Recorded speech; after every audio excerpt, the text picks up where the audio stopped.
Our first division, our standing diagnose are going to start things off, and we're going to go waterfall style. We're going to go one division at a time. This one presented by Zen Planner and Sugarwad. And the way that waterfall is going to look like is we start off with a 10-minute calorie row for max calories. And every 2 minutes, you're going to have to do 10 burpees. Then we have a 2-minute break. And that group of athletes that just did the rows will move themselves over to the ski, and they will do 10 minutes of max cal skis with 2 minutes of 10 burpees every single time. And while they're skiing, we'll have our next group that's already moved in doing row, and that's what it'll look like for the vast majority of this setup. Our lane assignments. Some surprises from our first event of the competition for our adaptive divisions. Florian Grulke finishing third last year and got some work to do. Greg Carter was excellent and getting to those handstand push-ups quite easily. Katie Burris didn't have things her own way either, with Alina Weidlich getting the heat win, which constitutes an event win each division. I think that was really interesting for Katie, something that she hasn't really experienced in this competitive scene for her, where she literally hit failure and just was not able to get the reps that she wanted to get. So I expect to really see her come back with a vengeance in this event. Now, Reboot 2.0 is a double-scored event. The 10 minutes of rowing and burpees is one scored event. Then once we transition to the ski, that will be another scored event. So 2 opportunities to get some points here for all the athletes out on the floor. Interestingly, for the female side of competition, as we get underway, the stature comparison between Alina Weidlich and Katie Burris. Katie Burris has a massive advantage, about that 5'9" position for Katie Burris. Yeah.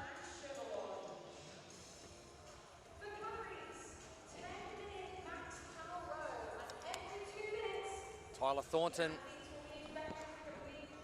Tyler knows all about this from Las Vegas last year. Now, we talk about comparison between competitions, between years, between events even. We go back to last year in Las Vegas, everyone's chasing a pace boat. Yeah. How much harder is it chasing a pace boat versus, hey, you set your own pace? I think it's a lot easier to have a chase boat. It gives you something visual to shoot for. These guys obviously are chasing themselves and trying to get the best score that they can for themselves. But at the same time, you do want to race and you do want to know who it is that you have to contend with. We know that each one of these heats that come out, everyone out there on the floor are the only people that you need to deal with. So I want to know where everybody is. The thing is that you don't. And the only thing that our athletes out on the floor have to rely on is the MC and their call and what they hear that they say. And if they hear that so-and-so has a particular number of calories and you're either above that, it's like, okay, that's good. Or they need to get going, depending who that athlete might be. So they're going to be really aware of that, and at least I would be. But we're getting ready for our first 2-minute break. And I say that very tongue-in-cheek, a break of 10 burpees. I don't know if that's a break at all. So just trying to reset their nervous system a little bit. Florian Grulke. Break their pace down. Molly Todd moving pretty well. As you said, break. It made me think that you're getting a break from the row up, but you don't want to push too hard with the burpees.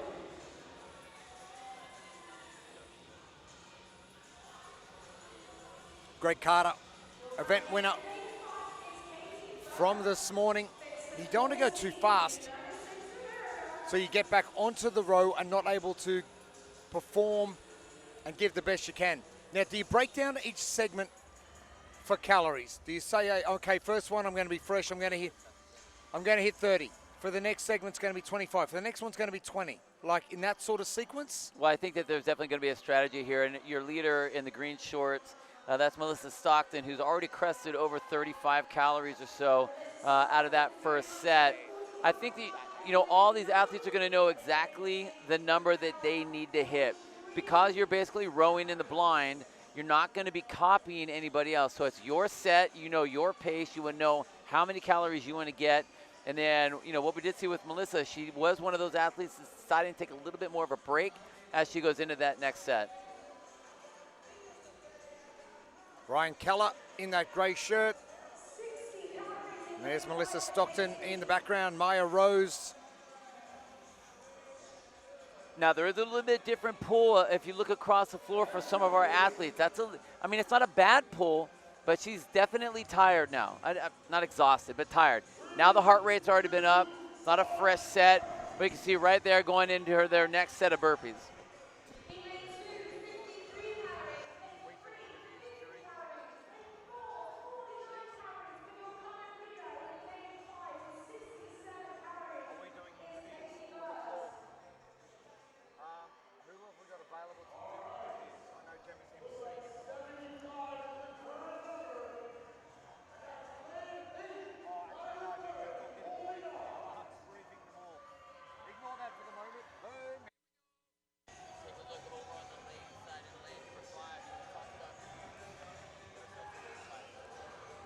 As we look over into the ladies' side, over in lane number 5, Katie Burrows was having a rough time on that first event, but she's really starting to put some of the pressure on the rest of the field as she's gotten herself up around 70 calories on the row. You can see Katie just over to the left-hand side, just squeezed in there in lane number 5. Tyler Thornton on the other side of the competition floor has just ticked over 75 calories. There's Greg Carter and Melissa Stockton.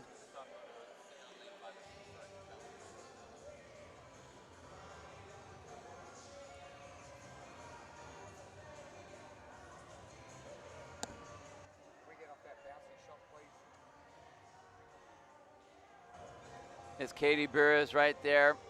Again, you can see the handler in the front explaining what calories or how she's doing on that and what the time is coming up for the next set of the burpees.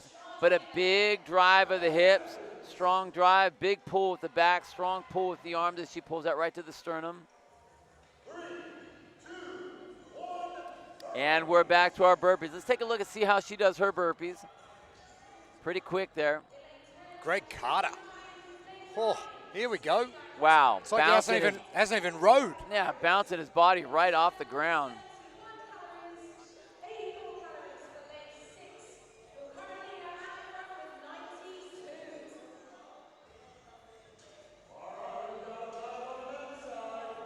Florian Grulke looking to go 1 or 2 better on the podium this time around in 2026.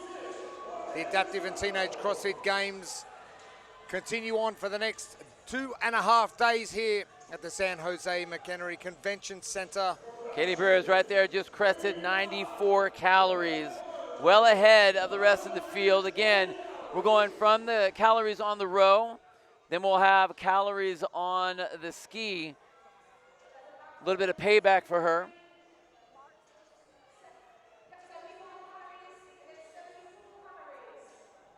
Greg Carter right there in the green shorts.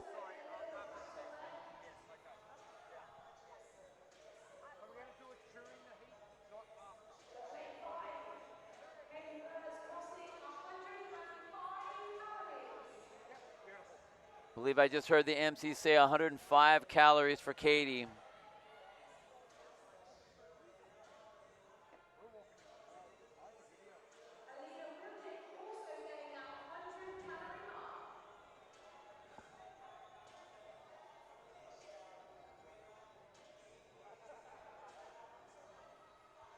Can't quite see the monitor.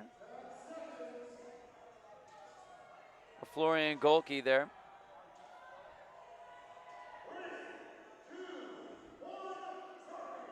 And into our final round of these burpees. Those are your two leaders right there on the ladies' side that we just looked at. Katie Barris in lane number 5.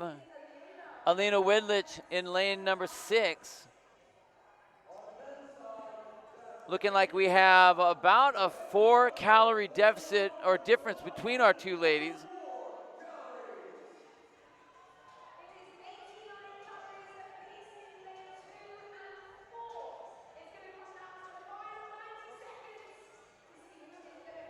Jorge Lozano done with his burpees, straps back up on the rower.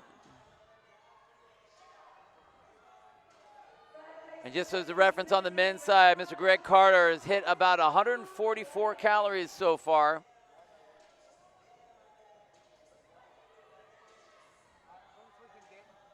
There's your men's leader, calorie-wise. The first scored element of Reboot 2.0. Into our final minute here.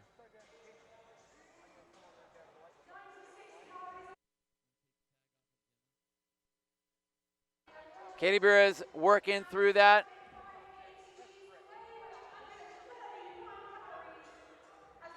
Katie Beer has 135 calories. 30 seconds left to go. Greg Carter looks like he's starting to pick up his tempo here a little bit. Definitely see that behind him.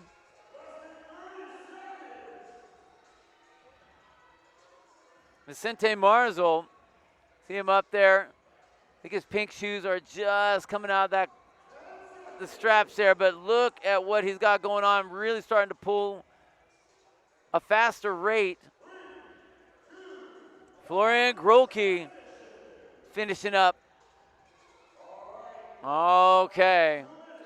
Our athletes done with the first part of Reboot 2.0.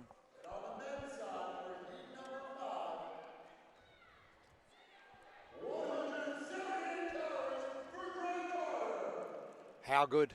And over for the ladies in lane 5 with an 11-calorie lead. Katie Burrs. 141 calories for Katie. After this one, because we've now got 40 athletes, we're going to wait to the end of this heat, because then the skiing is going to be finished, and then during the third heat is when we're going to have that time division. So we've got a bit of time. Floor getting resets. 60 seconds.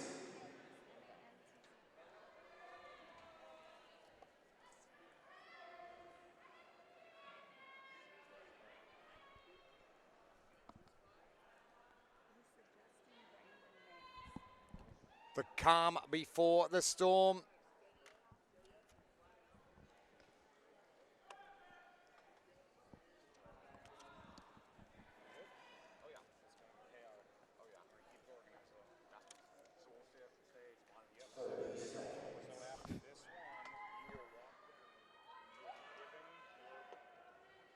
Tyler Thornton, tongue out, hands on head. There's only one better recovery position than that, and that's hands on knees. I know because I used it for many years. Stay at the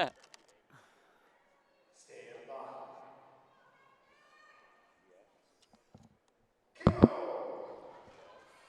Our athletes getting it back underway. Maya Rose, outstanding diagnosed division.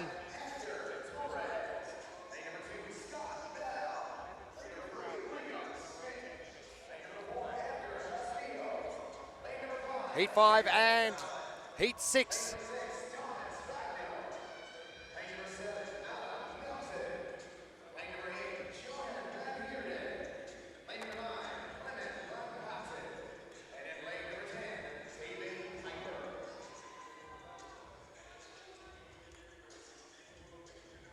Outstanding diagnosed and Neuro Minor divisions.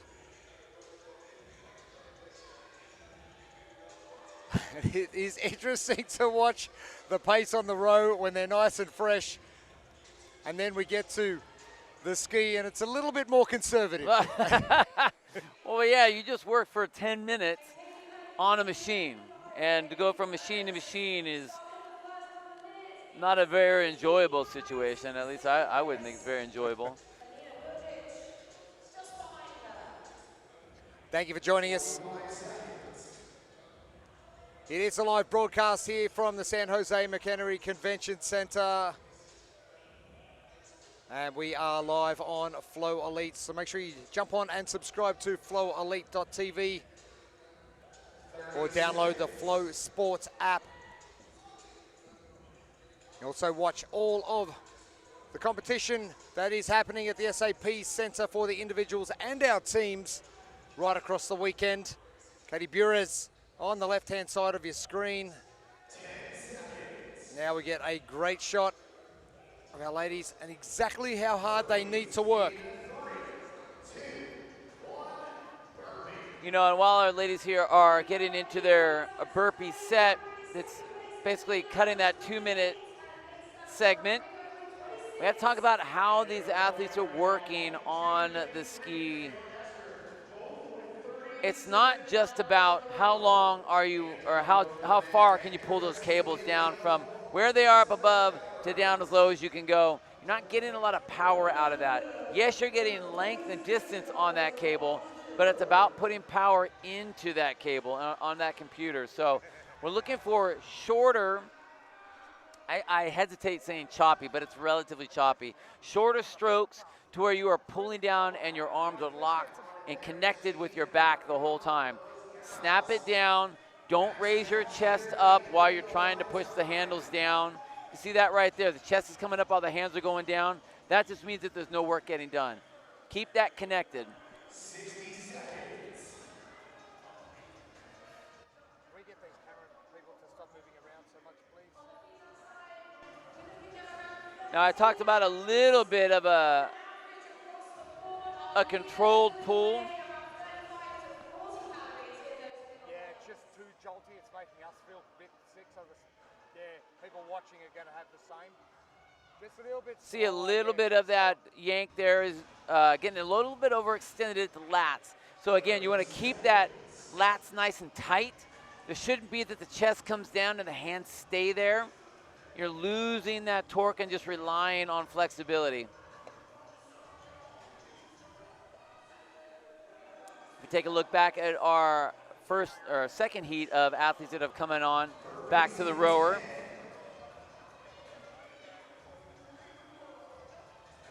Lauren Saul right there, driving with the legs.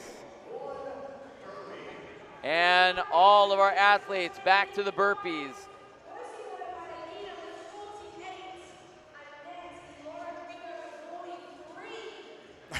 I like that. The jump to extension. And then it's like,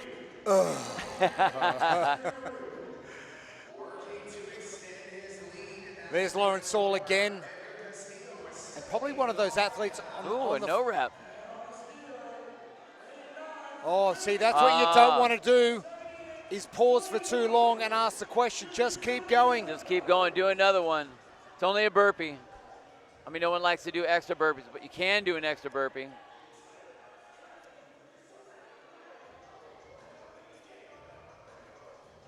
For our gentlemen, Vincente Marthal on 75 calories for the ski. And Clement Blanc-Potin, 78 calories for the row. Top of the pool looks great. You can see where his chest and his arms are connected. Chest goes down, the hands come down at the same time. That starts and initiates that power stroke up at the top of that. Tyler Thornton, 2 athletes in, doing extremely well on the row. This ski, a whole different beast.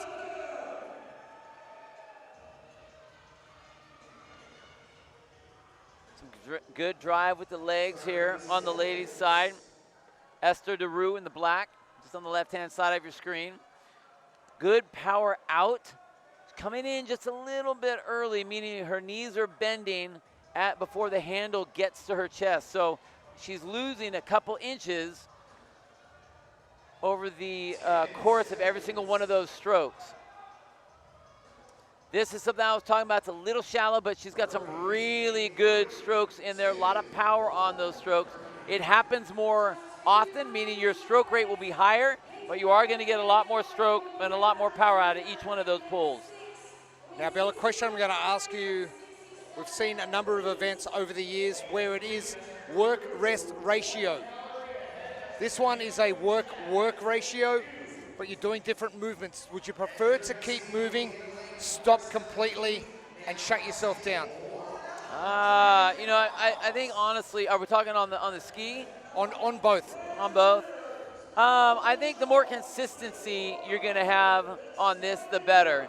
So you want each one of those works, each one of those elements where you're working to really be able to squeeze as much as you can out of that. But again, you have to spread that out over a course of 10 minutes. So where you might be really strong in the beginning, you're not going to be as strong towards the end. There's Katie Burridge right there in the all black on the right-hand side, some good pulls. A little bit long of a pull here. You can see the shoulders are dropping as the hips are coming up. Not getting any power output on those cables at all. She's just moving more. So she's doing more work without getting more work out of the stroke. Lauren Ringo. And there's Tyler Thornton. Our men's division continues. We've hit 100 cals on the ski. Kind of Vincent Marthal, and 107 cals for Clement Blanc-Patin on the row.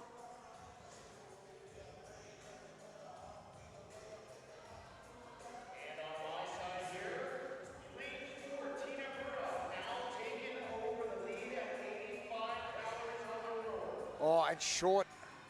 10 seconds. And some clock watching going on. 3, 2, 1. And I'm not working for 2 minutes. It's 1:50 for me. Right. We get ready for our final set of burpees. This will be the last set that our athletes that are on the ski are going to have to do. So this is going to be basically the last 2 minutes of working time, trying to get as much as they can out of this ski element, ski scored element. Ryan Keller doesn't look that impressed with proceedings. Lauren Ringo continues. Lauren, you are not far away from finishing.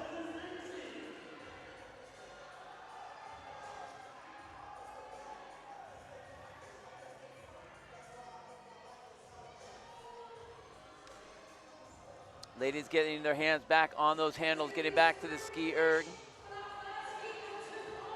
You can see about in the middle, 1, 2, 3, 4, bobbing heads up. That's Katie Burris, currently sitting at about 89, probably about 92 calories now.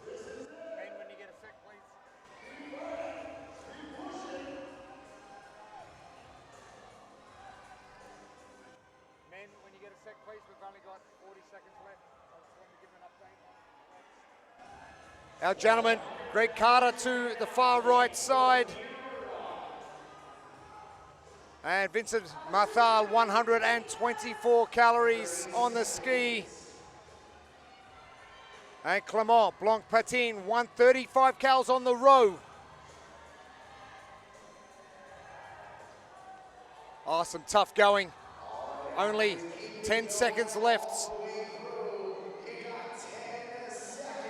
Oh, no time to stop. You got to keep going.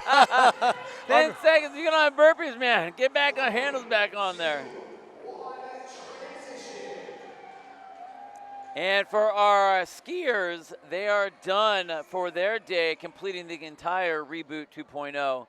But our rowers, they get their number 2 part coming up. But wait. But wait. There's more. There's more. Katie Perez has emptied the tank once again. Don't be surprised to see her name on top of that leaderboard. Complete separate test to the one we saw last year in Las Vegas. No more pleasant, that's for sure.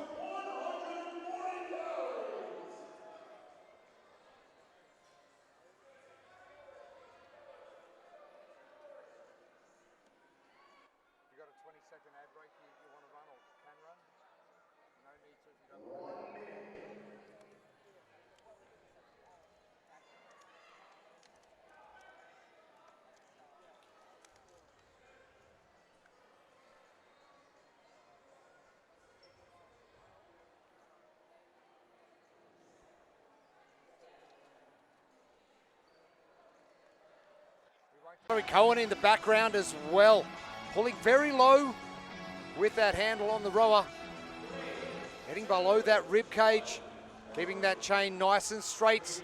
Athletes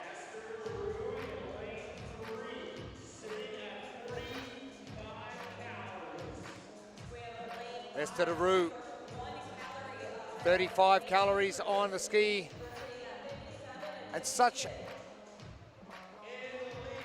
a great moment to speak to the great Katie Burez and just how good she's been for the sport.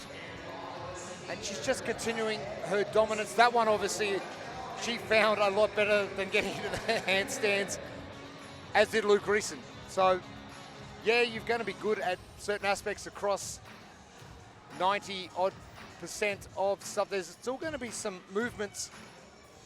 Throw a bit of a spanner in the works. Well, that's just part of being an athlete, though, too. I mean, you're always going to get kind of hit in the gut every once in a while. And what shows what kind of athlete that you are is how you come back from that. She did last year have a lot of extra points to spare, so. Yeah, so maybe she can give some up. Maybe she can give some up this time.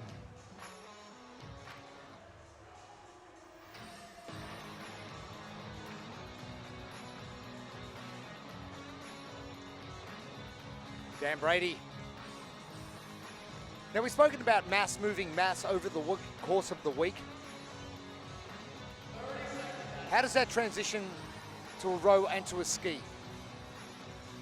Well, if you're seated in the seat and you have a little bit more weight in the seat, you're not moving around so much.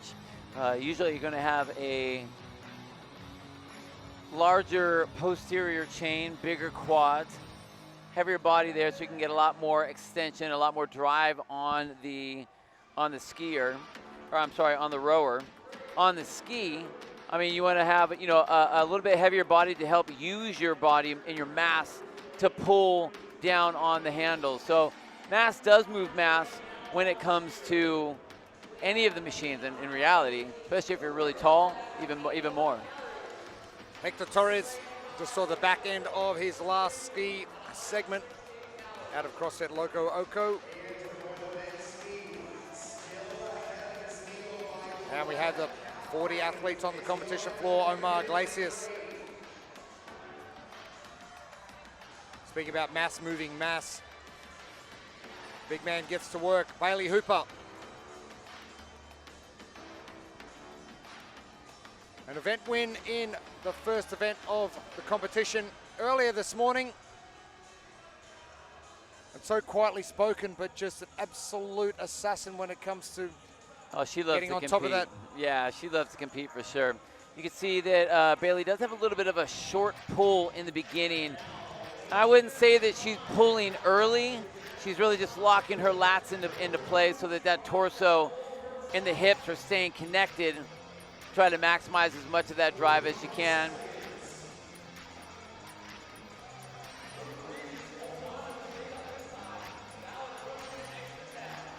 Lauren Saul.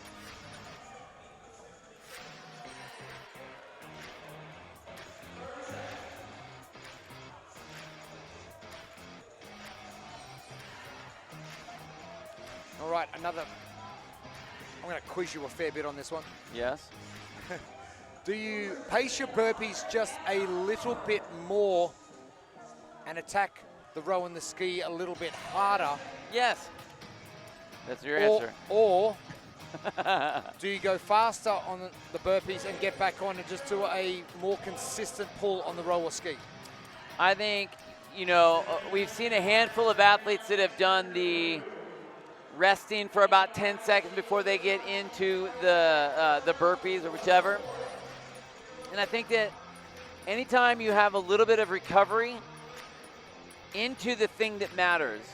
So if you take a 10-second rest and then you fly through your burpees or you move through them pretty quickly, get on that rower and row hard, I think that you're going to do a lot better there. You have to think about where it counts. And what counts are the calories on the row.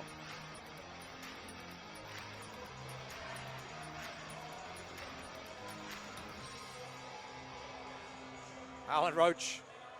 And there's Cody Campbell.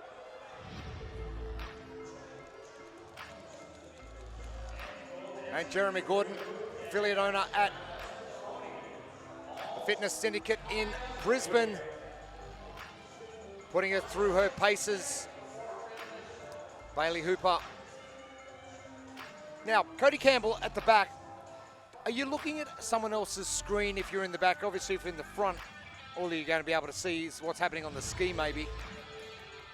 But are you focusing on anyone else, or are you just focusing on those numbers?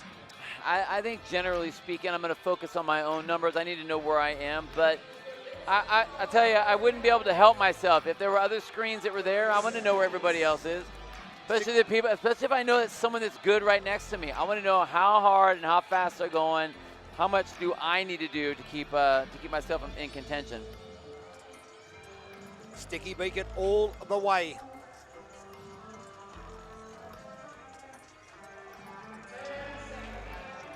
Hector Torres, Scott Bell, Liam Smith really going for it in the last 10 seconds.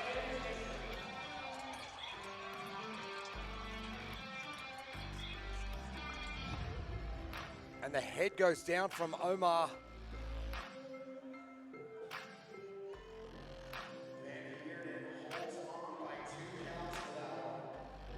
Ow. And that's what 20 minutes Ow. feels like. Vincent Cavazos, Ow. you're only halfway there. Esther Daru getting 97 calories on the ski.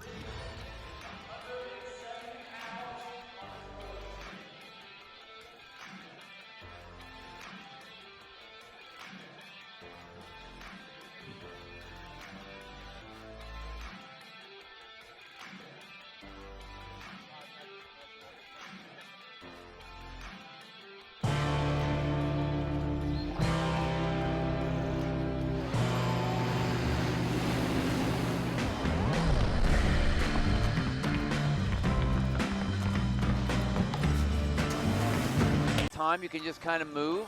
I think that really works. Now, granted, the handlers for a lot of these athletes, the handlers right there letting them know, I would think that they would want them to kind of think about how much do I want them to tell me that I have going on or that I need going on. Now, Tom Dupree's, is this something that you do as well? Tom Dupree's hitting his chest, dropping it down to his knees, feeling his way all the way through this. I think the idea of him pulling it to the chest and holding it, I wouldn't want him to do that. I don't think that there's any sensory issue out of that or anything like that.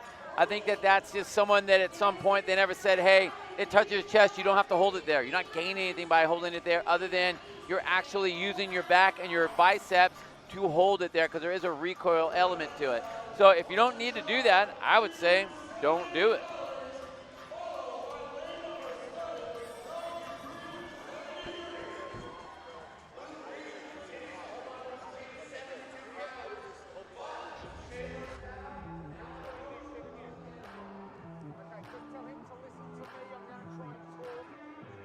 Again, on this row, or on the ski, you don't want to be raising up as the hands are going down, wasting all that real estate on those ski cables.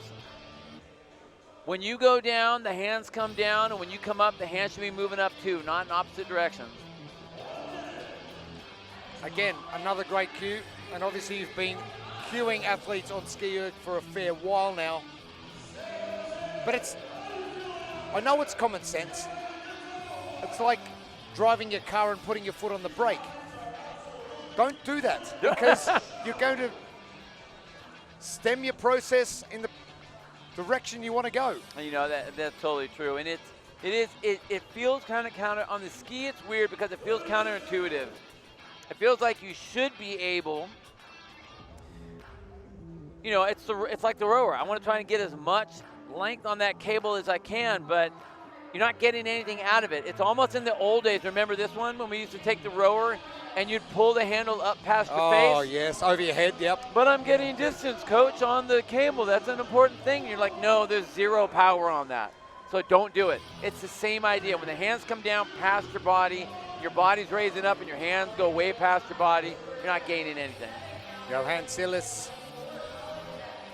Oh, fast burpees. That's what we want to be seeing. Well, the faster you go, the quicker you get back on to the ski or the row. Valerie Cohen.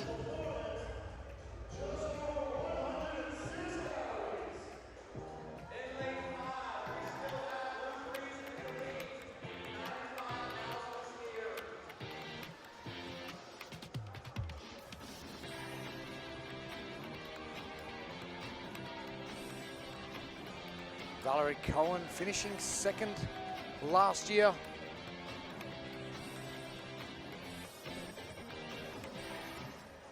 John O'Heenan finishing up those burpees. And how daunting. You're finishing on the row and you go, I've got the ski ahead and I've got another 10 minutes. Kevin Ogar dangling that carrot in front of our... I know. I mean, when you're on the row, I think it's just a matter of like you have to just settle in. You know you're going to be there for a while. You know that this is your long events. And I say that with the long S at the end because it is two of them, and you have to be thinking of both of them. Even though it's two individually scored events, it is 20 minutes of work that you're dealing with, that your body has to be prepared with and be able to attend to. Hunter Tribe making a move on the ski now. Apologies, on the row now.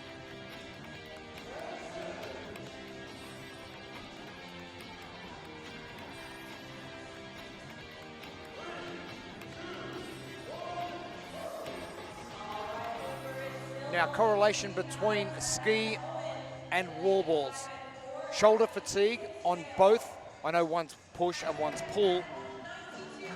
Do you find that people with a lot more, like for some reason I'm really horrible at wall balls in regards to shoulder fatigue, not leg fatigue, which is weird. Pulling movements, great. Pushing movements, apart from push-up bench press, but pushing upwards with light weight, 1,000 times I'll struggle badly with. Do you find that correlation with people with shorter strokes on the ski and a lot of wall balls? Have they got that stamina endurance level? I think wall balls are a unique piece. It's Aren't they? What? It's not heavy. It's heavier than air squats and heavier than a PVC pipe. It's not quite thruster. It's the same idea, same movement, but because the volume is always high and everybody just feels that they should be able to do a lot, they end up not being able to do a lot. Same thing on the row. You have a shorter athlete or someone that doesn't have that same level of capacity, they instantly just hate it because it's I hate rowing, I hate doing this movement, or I hate wall balls, whatever the thing is. And if you don't really like it all that much, then it's very hard to try to push through and get better at it. You just kind of give it a sticker that says, this sucks and I don't want to do it. I think you can. I've got a lot of stickers. Improve. You can improve both of those, irregardless of your anthropomorphic, limb length, your physical anatomy. Wow, that right there is actually really, really great stroke work on the ski erg. That's how you get those last handful of calories. It's tough.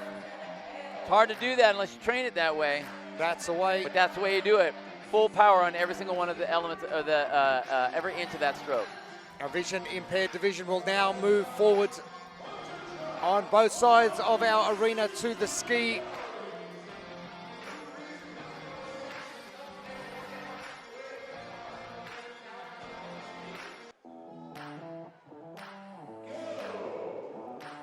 Athletes to work.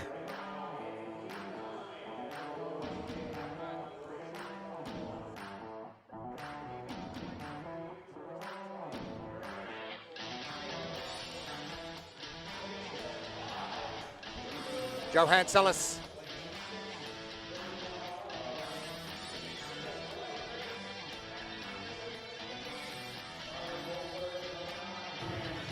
Looking very good on his row technique. Can he back that up with the ski technique? But the bearded panda, he's down there on the floor with Tim Murray. Omar, Yes, sir. we've known each other for a while now. Yes, sir. You're one of the OGs. This is your last games. Yeah. How did you feel coming into this workout? Well, honestly, my victory or my champion mindset was I've been in the space for 10 years, and the only thing I hadn't accomplished was to be all the divisions all together at the CrossFit Games and for us to do the open ceremony. For me, that's the biggest W of the weekend, so that was my mindset coming in. Everything else is literally the cherry on top of that sundae. We love to hear it. I was down there today as well, Yes, sir. and just walking in and seeing everything. How does it feel to be included in with all the quote-unquote elites? Well, I don't say quote unquote, right? We're all elites in our respective divisions and communities. Same thing when I did para bobsledding, we were all elites next to Team USA able bodies. And I think that that's what was missing, was for all of us to be together and united as one front. And that just brings much love, brings much affection, and just makes the world round and whole, in my opinion. First of all, I didn't know you did para bobsledding, Yes, so sir. that's kind of cool. But can you go into more about that and how it compares to CrossFit? So, in USA Power Bobsled, we have seated and standing, right? The standing athletes, we push our bobsled, monobobs. The seated have a mechanism that pushes them off. So you would be in seated, and they have an automated machine that pushes you, and then you pilot down the bobsled track. We push, and we train the same way CrossFitters do in explosiveness, and just kind of the two get together disciplines and push to get a good hard side. Do you need me to put it closer? We're good.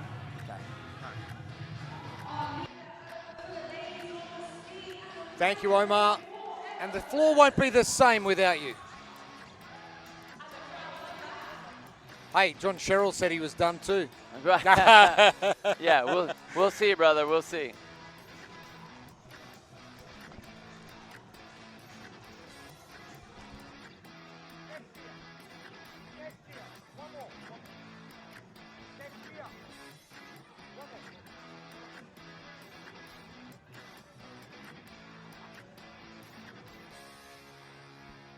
Ladies out here doing their thing on that ski erg. Again, now we're talking about what that looks like. Look how low we're pulling down the handles. And again, not getting a whole lot out of that. But we just went and did some heavy work for 10 minutes. A lot of burpees. Luca Bonomo with the event win in event number 1.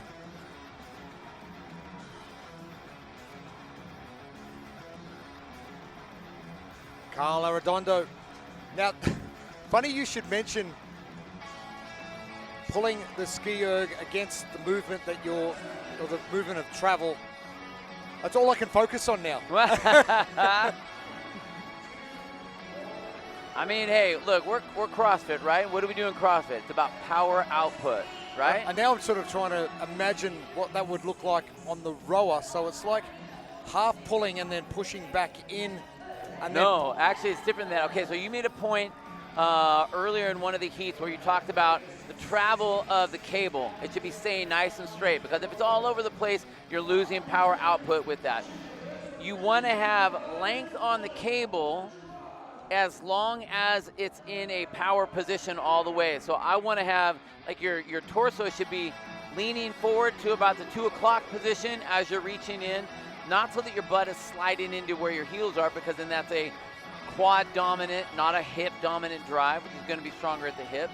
Drive heavy with the legs, then you lean back with your back to about a 10 o'clock, and then you snap the handle right to your sternum, because if I'm up too high, it's a weak position. If I'm too low, I'm shortening up the length. And if I go up over my head like we did in the old days, which we looked just, I can't believe we did that. pulling the handles up over our head wearing like toe shoes. That's what we did. That was the old CrossFit days right there.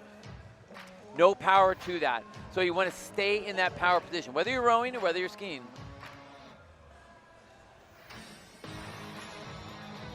Luca Bonamo.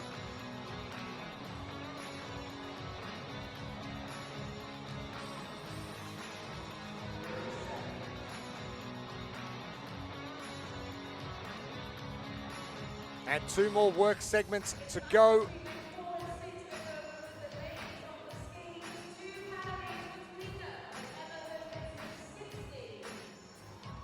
Tristan Thomas.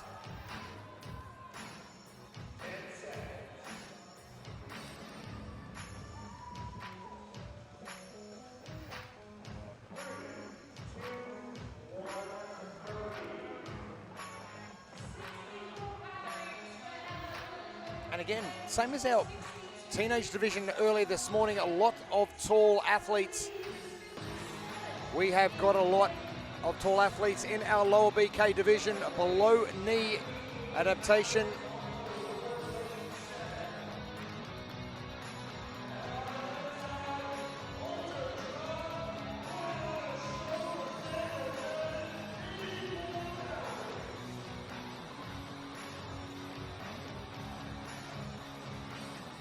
Chubby Hunter, and there's Russell Bozanic coming in 4th position in Alameda, the first event of the day.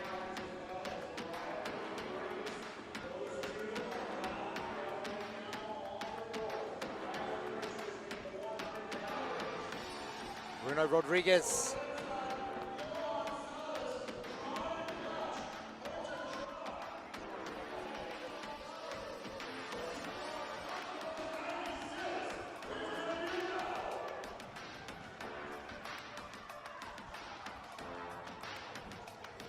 Andrea Valle.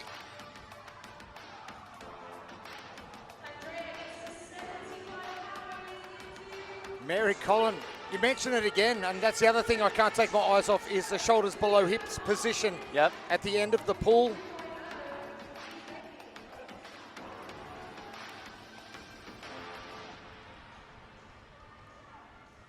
Hilden Carvalho. Final 10 seconds coming.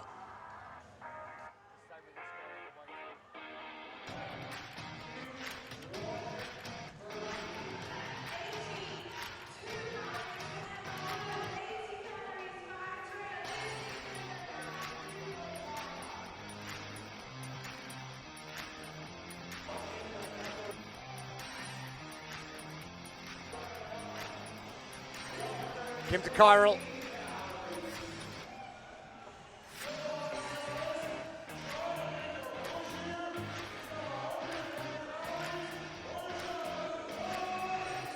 Here goes Johan Sellis in the background. He is really going to go for it now. 1 minute, 25 seconds.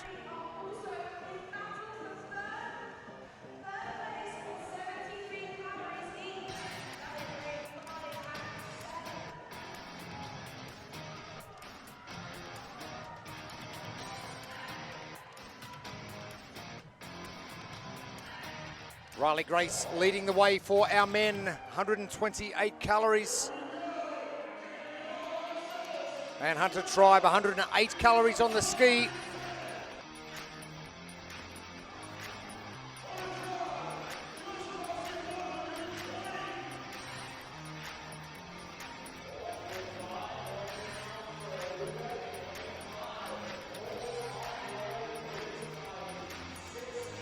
Noah Cook right there working through those and really putting some effort. Again, last 30 seconds for our athletes, trying to get as many of these last-ditch cows as we can. I like that. Look what she's pulling the handle straight down. Not going back behind her now. She's bending down a little low. She's using her body.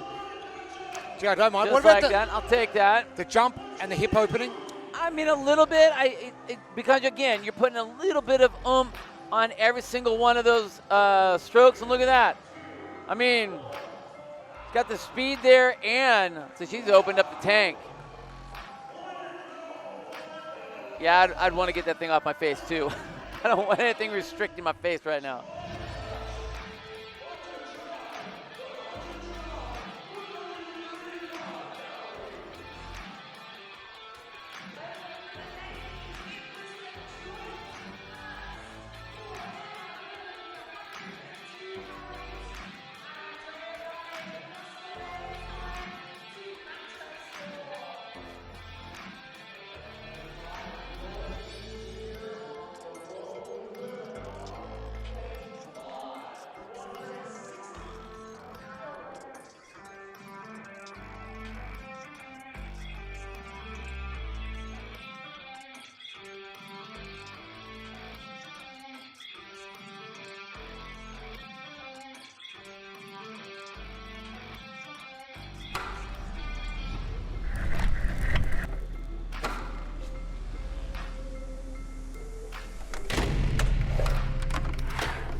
2026 Adaptive and Teenage CrossFit Games continues. It is day number 1 here at the San Jose McHenry Convention Center. And the first time we've been back in California since 2016, and all divisions taking part in a 20-year anniversary for the Games. Throw it all the way back to 2007.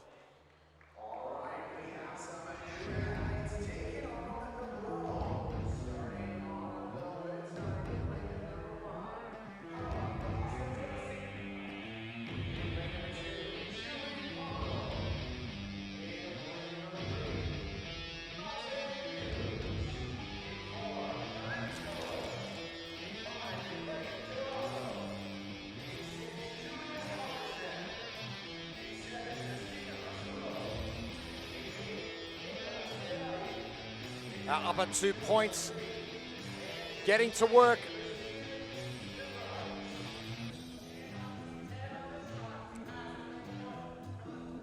Christina DeVries, a good, solid, calm, consistent pace. I'm actually all about that. No point going hot out of the gates early. I mean, we got time. All right, let's head down to the competition floor with Brett Pulsar. Hey everyone, we're here with Emma Wood here. She just crushed this last event. Emma, you had 10 minutes of rowing and with burpees into 10 minutes of skiing with burpees. What was your strategy going into this? Just die every single time. Just die every single time. Yeah, give it my all every single time, and hope I can recover back on the row, and it paid off. When you were doing those burpees, did you use that as any type of rest? And how was that rest, how did that rest work into the rest of your workout? Yeah, so I would just take like one deep breath when I fully extended and then went back down. I more so tried to focus on recovering on the machine and pulling hard. Great, this is your first CrossFit Games here. What's your experience been since you've been here on day 1? Oh, it feels so amazing. I feel so welcomed, and it's just amazing to be able to feel like an actual athlete, like we're welcome and we can do anything like any other human can do, like any able-bodied person. We feel just as amazing, and so it's just been an out-of-body experience being here. That's awesome. Well, I want to tell you good luck the rest of the weekend and keep crushing it. Thank you so much. Good job. Thanks. Thank you, Brett. Great insights from the competition floor.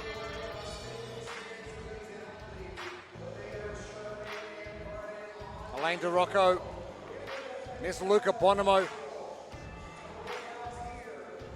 backing it up. How much of a spring in your step does it give you? You hit an event win early in competition. Does that sort of help springboard the confidence level? And maybe, I know athletes are going to be fairly fatigued over the course of the weekend, but that event win, does like, oh, it doesn't hurt as much as if I came second, third, or fourth? You know, I think that momentum for an athlete is always huge. So if you can get that, that's great. But it's really hard to put a whole lot of oomph into, what the first event is, whether it's a win or whether it's a lose, because it's just the first one. Maybe it's not the best event you've had, but you can't get down on it because there's a lot more scored and a lot more points to be had. So same thing here. If you win, great. Use that to your advantage, but don't think that like all of a sudden like, oh man, I'm way up in the front now. It's one event. It's just one event. Julia Halberstam for the ladies, currently leading the way. Luca Bonomo on the gentleman for the ski. He's already hit 50 calories.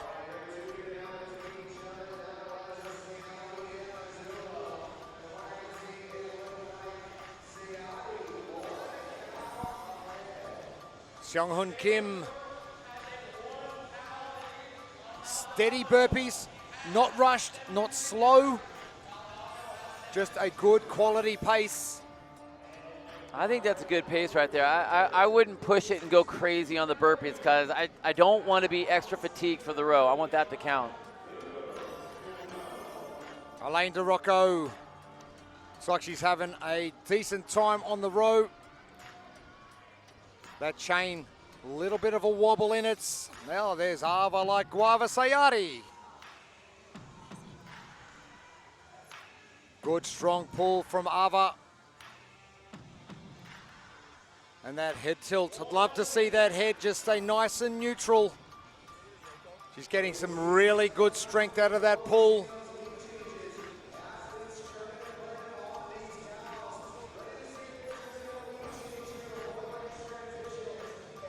Henry Dunn. There's David Leclerc.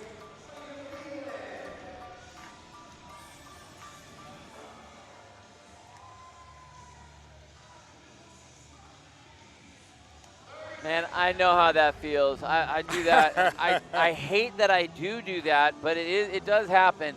You don't want to, and one of the things that you need to do to stop having that happen is that you train yourself to not go that way, to stay on the game the whole time, to stay on the row. Like, let the handle come in, and you can come in slow, but don't stop, because every time you do that, it's really hard to keep yourself moving now. You're always going to have that little hitch.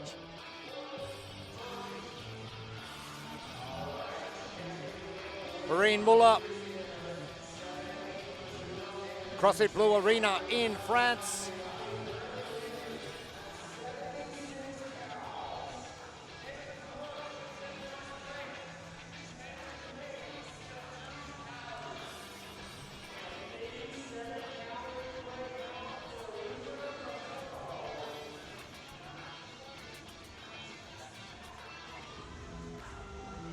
Back to the row.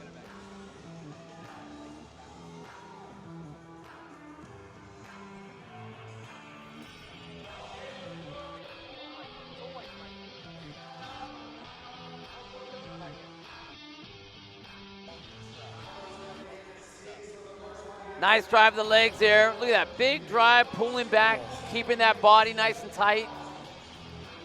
Julie Pomerol.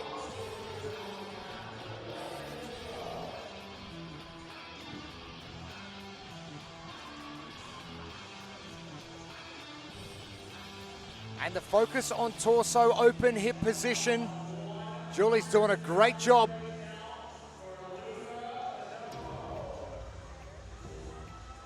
Logan Torrance. Shorten it up just a little bit. Yeah, Get I was a little going to bit say, more. a little bit choppy. I mean, look at those big quads of his. Got that big back too. So Get I him mean, to- you don't want to have all that power and then shorten it up by not getting the maximum distance in that power position like we've been talking about all the way through. I think this stroke's fantastic. Look at that. Di Lorenzo Big just- drive. And he's just had to look over at someone else's display and shook his head, just going, oh, really? Really? Oh, I got you. I got you. Christina Mazzullo. Oh, another good stroke as well. Right into Oh, the burpees. Oh flop my gosh. straight Okay. down. All right.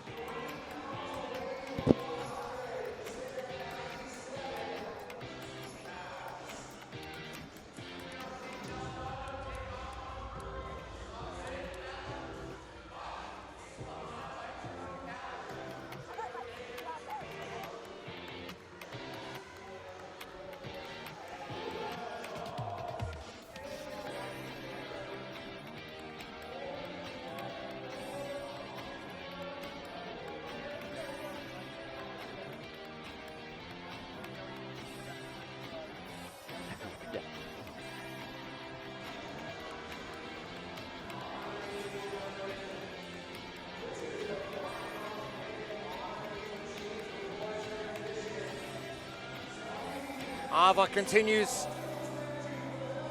Christina just the lane inside. Luca Bonomo, 114 cals on the ski.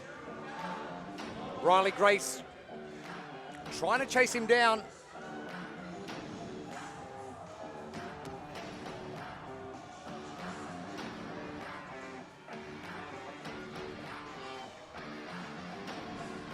There's Bosanic. Part of the CrossFit Injustice crew from Perth, Western Australia. Look at that face right there. Over the last 30 seconds, trying to squeeze out as many of these calories as you can. Nice long pull. A little bit coming in, as she's pulling that chest up to the handle and it comes up to the throat, but not bad. Getting a lot of length on there. I think it's going to be, again, we're at the final 10 seconds here of this piece. Julia Halberstam really going for it. Selene DeRocco's hit over 100 calories. Oh, wow. Here we go, Chappie Hunter. Hammering. Ray Kendall. Lanes 1 and 2. Way to finish. How do you want to get off this row on the way to the ski? How do I want to feel?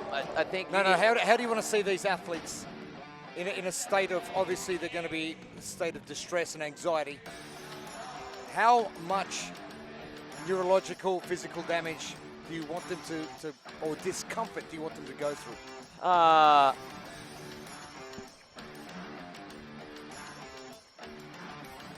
I think that, having a little bit of discomfort is one thing, but as a coach, I've already trained these athletes. I know exactly what it looks like, what they're capable of, and where they need to be as far as how bad this should hurt for them. I want them to be hurting, but if they're in shape and if we've trained them, they're...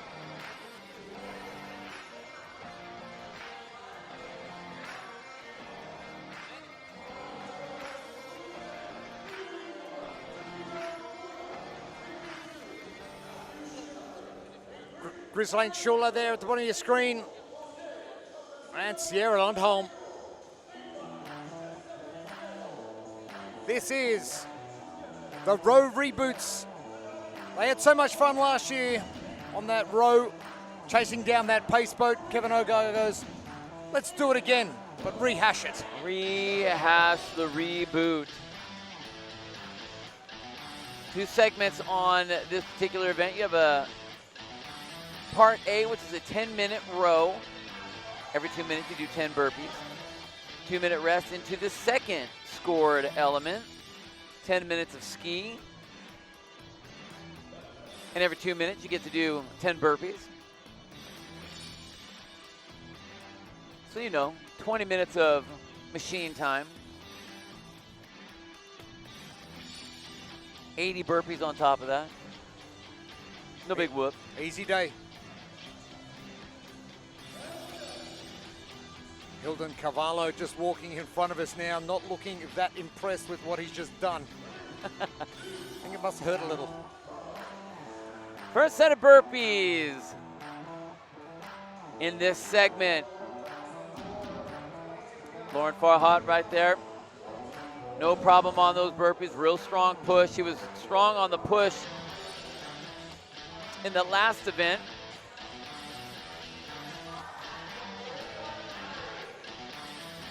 Now Lauren, one of our taller athletes in the field, that's going to make that row a whole lot easier.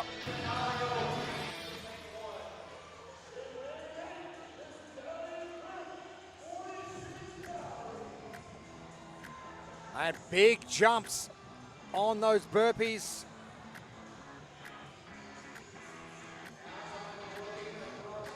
Getting onto that rower or that ski as quick as possible, trying to minimize that time. Let's head down to the competition floor, Mike Egan. All right, I'm here with Riley Grace. We just finished out day 1. It looked like you had a solid game plan going into that workout. Were you able to stick with that game plan, and what was it? Yeah, well, for that one, because you had 2 minutes at the start, I thought I had to go pretty hard early on and just try to hold on. I probably should have cycled my burpees a bit quicker, looking back, but I improved by over 10 calories on both portions, so when I did it in training. So I wasn't too upset with it. It's just a couple of those boys are real quick. Well, you did great. You're obviously a returning athlete. What keeps you coming back and competing in CrossFit? Oh, it's a lot of fun. I love challenging myself in every aspect, and this is a great way to do that. The boys I'm competing against are animals, so it's always fun to put myself in the ring and see what we can do. All right, well, you're an animal yourself. Great work today. Get some rest and recover, and can't wait to see what you do the rest of the weekend. Thank you very much. Riley Grace, can you get any more Aussie? He sounds exactly like Khan Porter, just a younger version. But thank you to Mike Egan once again, and it's been great to have our former athletes on the floor. Josh Robinson, Tim Murray, Brett Polser joining the crew as well.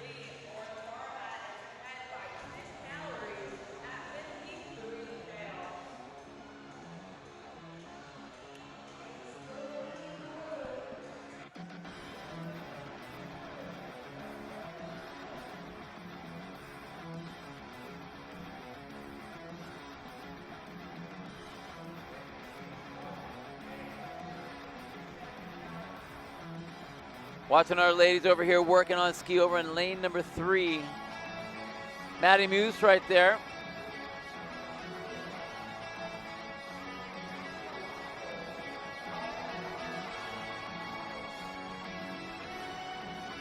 Working on pulling those down. A little bit far on the pull, but a good start stroke up at the top.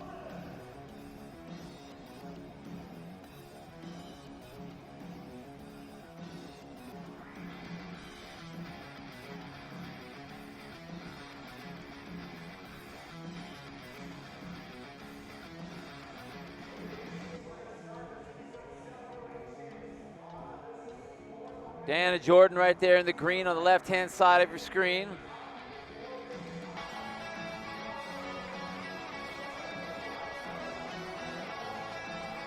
Takaharu Miura on the ski. Got about 15 seconds till we hit our next burpee set.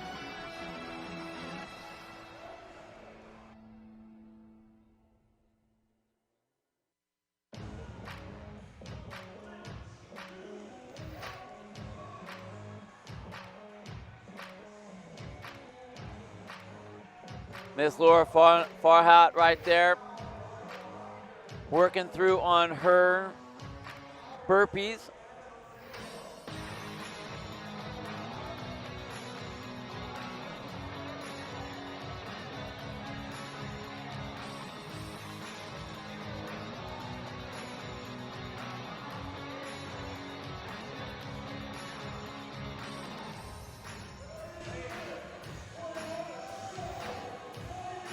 And over in lane number 3, Lauren has about a 20 rep lead calories on the rest of the field of the other ladies that are working on their row.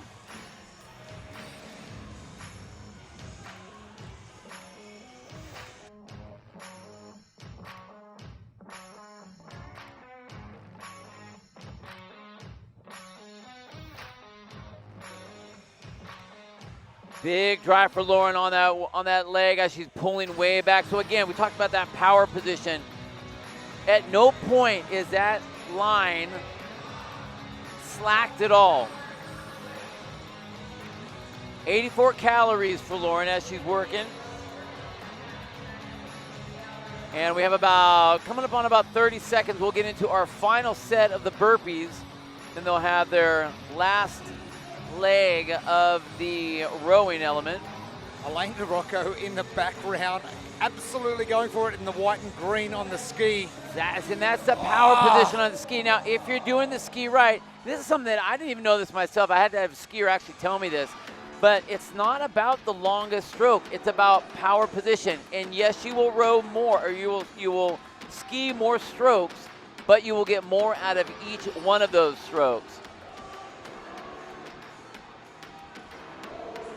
Elaine DeRocco not messing around with these burpees either. This is the final 10, so she's wasting no time.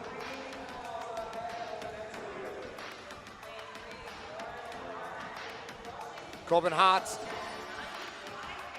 do you pace your burpee sets the same for the first couple of sets and then start to speed them up, or do you save it and hit that last 10 as quick as possible to give yourself every second of that last segment? If I'm fatigued going into that last element, then I'm wasting what counts. I don't want to be, it's like if you're on a rower. You could row a 150 or a 155. Someone will beat you by 5 seconds, but you'll be way more rested after that and be able to do a whole lot more. You know what I mean? It's just different. So I think it's the same thing here. If you're going to be a little bit slower, 5 seconds slower than someone on the burpees, so what? You'll be able to get to the row and actually do a lot more damage. Lauren Farhat at the top of your screen on the left-hand side. Twinkle Toes, Ross Austin to the bottom left. Elaine DeRocco at the bottom right. And Elaine is absolutely crushing on this skier. Look at how much she's putting in to every single one of those pulls. In the power position, moving at an appropriate stroke rate, not having any wasted distance on those handles or on those pulls at all. Final 20 seconds left to go. And look at eyes closed, and she's gone away to that happy place.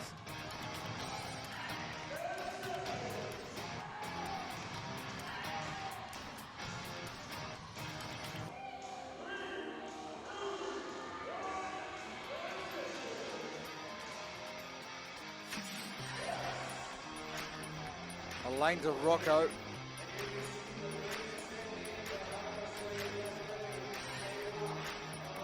Absolutely smashed it.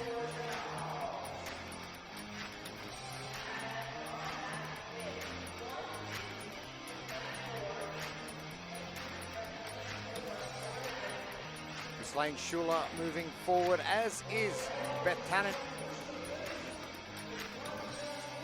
Morgan Ramos.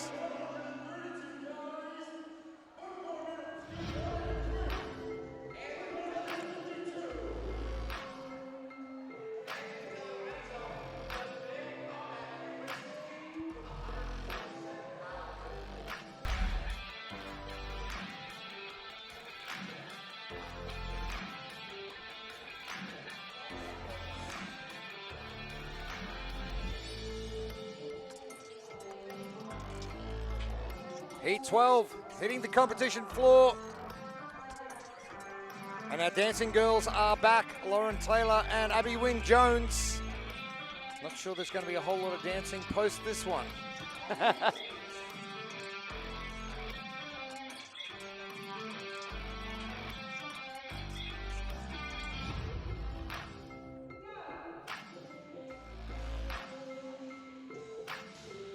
Underway for heat number 12, heat 11 moving to the ski. Lauren Farhat, one of those athletes who's definitely going to find herself on top of the leaderboard at the end of day number 1. Josh Robinson on the floor. Let's head down. All right, we're here with Anthony De Lorenzo. Anthony, we just finished Reboot. How are our initial thoughts after that workout? Believe it or not, after hearing the announcer announcing other people's times, I thought I was falling behind, but I knew the pace I was pushing and I was going to pick it back up right on the ski, and things fell into place like such. So you looked pretty consistent during the entire workout. Did you hear that final 2 minutes and then just decide to go full send? For the last round in the ski? 100%. I think I was pulling out like a 1400. I knew I had enough in the tank to just go black in that last set. Went to that dark place. Is that kind of where you thrive, is going to that dark place, going 100%, going all out? Completely just emptying the tank, close the eyes, go to a dark place and just let it all out, and look what happens. You come out on top, take the event. And so are in these kind of workouts, you know, long, grindy, gruely workouts, is that kind of your jam? Depends. There's like a barbell involved, most definitely. I know machines are more catered to taller people, but I got to work with what I got. I'm super explosive and take advantage of those things like that. Hey, power goes a long way in these type of workouts. What are we looking forward to tomorrow? And if you say the lifts, I win a bet. How'd you know it was the snatch complex? It's the snatch, most definitely. What are we thinking about hitting tomorrow? I don't want to say too much. Maybe around 175, 180. Okay. Maybe kind of doubling it down a little bit for the competition so we don't reveal too much information. You know me a little too well. You know me a little too well. I got you. Anthony, great job today. Best of luck. Get some rest. And we look forward to seeing you tomorrow. Thank you. Yes, sir. Lauren Taylor, half of our dancing duo. Oh, talking about power, Anthony De Lorenzo. Power's going to get you places. Yes, it will. Yes, it will. I don't know if you saw in the background, that guy's got his eye on and his notebook out again. Kevin Ogar.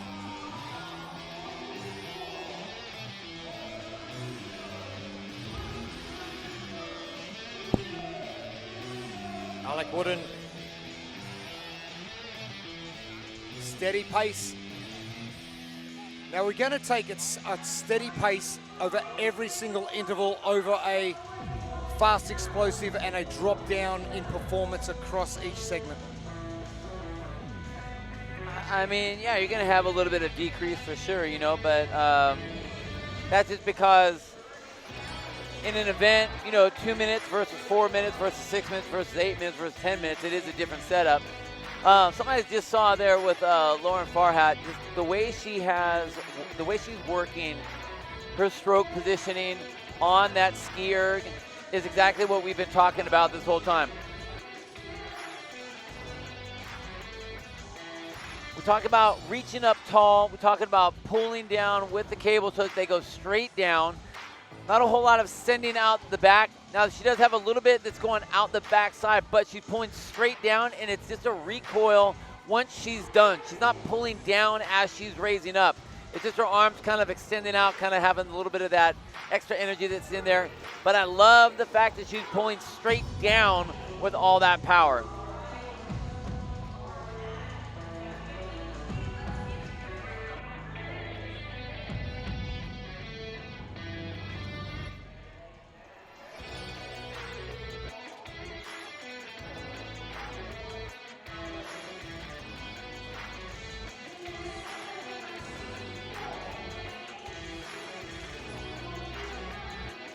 Some of these athletes here, I mean, I would be it too, especially if I was on the ski element. You're working your way up to 60, 70, 80 burpees right now at this point, and still trying to race that machine. Not a very pleasant situation at all. I don't think the 20 minutes in front of these athletes is pleasant in any respect, not even the 2 minute gap between 1 and 2. Giuseppe, short, sharp. Again, now that's what we're talking about. The pullback, his positioning is great.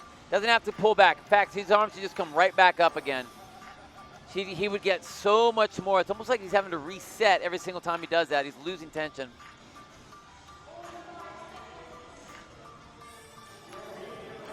Diana Jordan on the far left as well. Just that delay point for Diana at the bottom. Gets a full extension of the cord, and then it's just that little pause.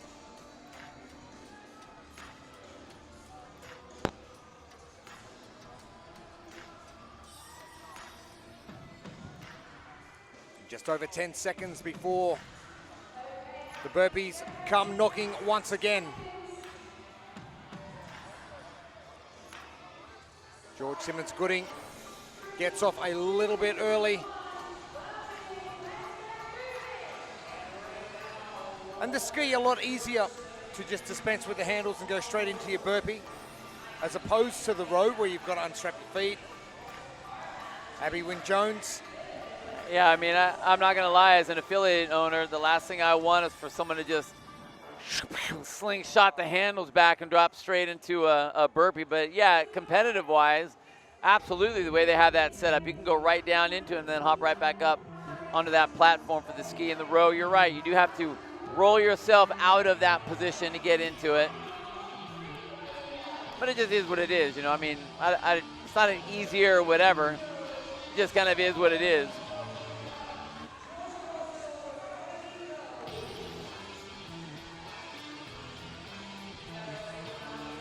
Jamie McInerney, another of the Oceania contingent here in San Jose. Lauren coming up to about 80 calories on her row. Katie Weymouth just to the right-hand side of Lauren, who is in the blue and the orange on the ski. Diana Jordan in the green.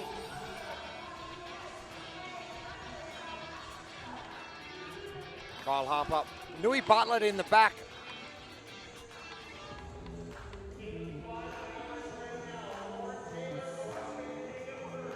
Obviously, the goal is to win.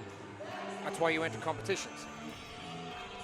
What expectations do you place on yourself knowing that the expansion of the adaptive community is growing year by year? I think every single person out here, the expectation is for them to, the easiest is to say to do your very best because that's all you can really do, right? I mean, I can train as hard as I can.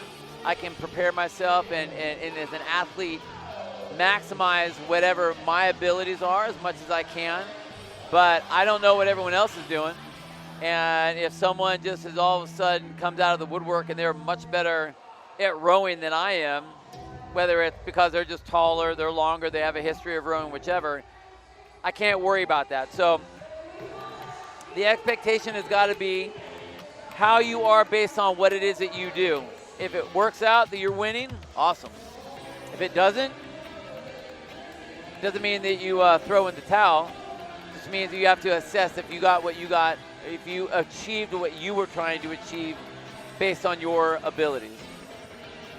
I had a really hard time believing that when I was younger. I think a lot of people I can say do. it now being older, but it's very difficult when you're in the throes of being an athlete. And we're in the adaptive division now. We had the teenagers this morning. The adaptive now, throwing in the towel isn't something they do. No. So learning that from an early age it's going to be a benefit if their adaptation has occurred at an early age. Well, I mean, yeah, you got to figure, I mean, there are these small little goals that you try to do as an athlete. Try to peak yourself for the right time. Try to prepare yourself for the right time. But in all reality, there isn't a finish line. I mean, other than like if there's a timeline, like you can only compete so long in high school, or you can only compete so long in college. But other than that, I mean, for these athletes here, there's no timeline. Nui Bartlett winning last year, wanting to compete. But yes, the finish line, it never ends. Nope. Nui Bartlett really going for it. We'll try and get a final tally. 1-5-3. Wow. Oh, the Kiwi has set a great standard. Alexis Serrett is done. Cody Campbell's wondering what has happened. Ooh, legs would be smoked after that row.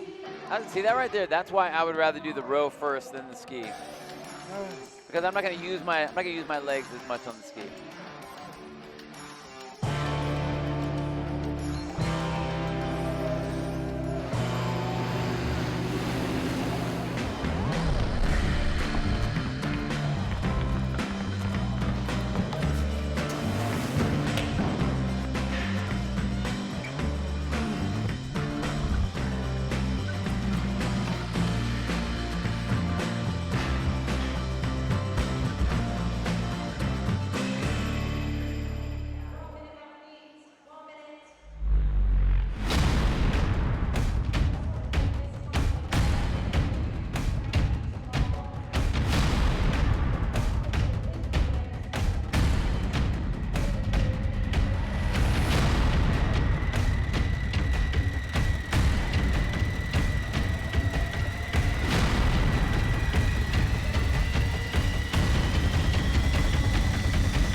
Heat number 13, our upper 1 points for the left side of our competition floor. On the right side, it is our upper 1 point.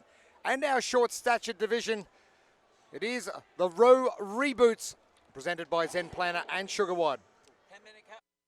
10-minute calorie for max, row for max calories. Then every 2 minutes we have those burpees, 2-minute rest.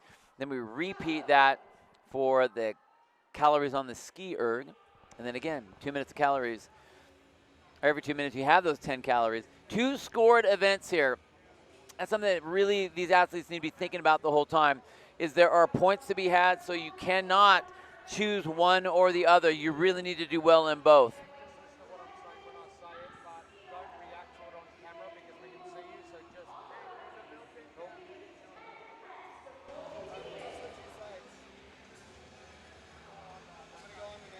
love how fresh the athletes get on the row and they get to the ski, and it's Not fresh? I reckon they're at about 50% by the time they get there. All right. I can roll with that. Oh, more reaction from the competition floor. Twinkle Toes standing by with Tim Murray. We're here with Ross Austin, coming over from the UK, been here for about a week. Yep. How you feeling coming off that reboot? Disgusting, absolutely disgusting. That's probably the worst event for me, so I'm glad it's out of the way on day one. That's fair. How do you feel like you did? How did it go to plan? I stuck to my paces. On that one, it was just about staying in my own lane. All the guys are bigger than me, so I knew they were going to pull harder on the row and the ski. So for me, it was send it on the burpees. So I think I finished the burpees quicker than most people. So that gave me the opportunity to get a few calories back. But I wasn't beating these guys. They're too big. They're doing two. I'm doing 2 rows to their 1. You know. So for me, it was just stay in my lane and try and beat the target that I got back home, which I did. So I'm happy. Couldn't have done any more. That's what we like to hear. You're coming off a 3rd place finish from last year. What were you thinking coming into this year, and how are you expecting to finish up this year? So after the Open, I was feeling good, and then semi-finals, I tore my shoulder. As you can see, it's all strapped up. So I just scraped through semis, got the last position. So for me, it's just about having fun with my friends. So I've got no podium expectations this year, unfortunately, but it's just about having fun and being with the community, because it's the best community ever. We love to hear it. We're glad you're here. We always love to see Ross Austin. Thanks for coming and enjoy it. Cheers, Tim. Thank you, Tim, and Twinkle Toes, Ross Austin. Great to have him back in competition.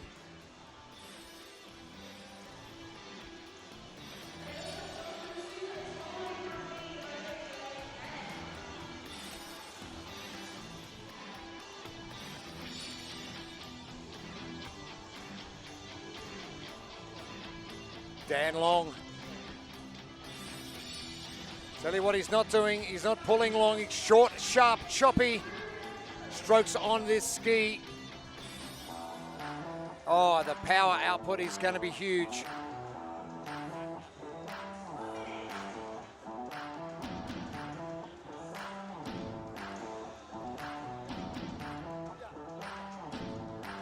Alec Wooden. Again, keeping those handles nice and close.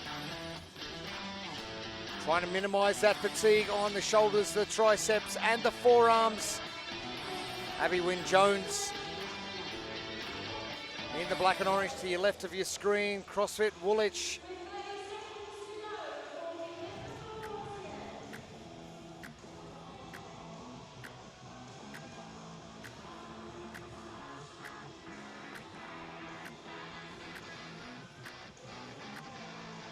Austin Roth again working against those handles. And Maria. Those arms just coming out to the side each time to get a little bit of reprieve from the ski, and a big delay before she gets started with those burpees. She's in lane 1. The Neuro Moderate Division.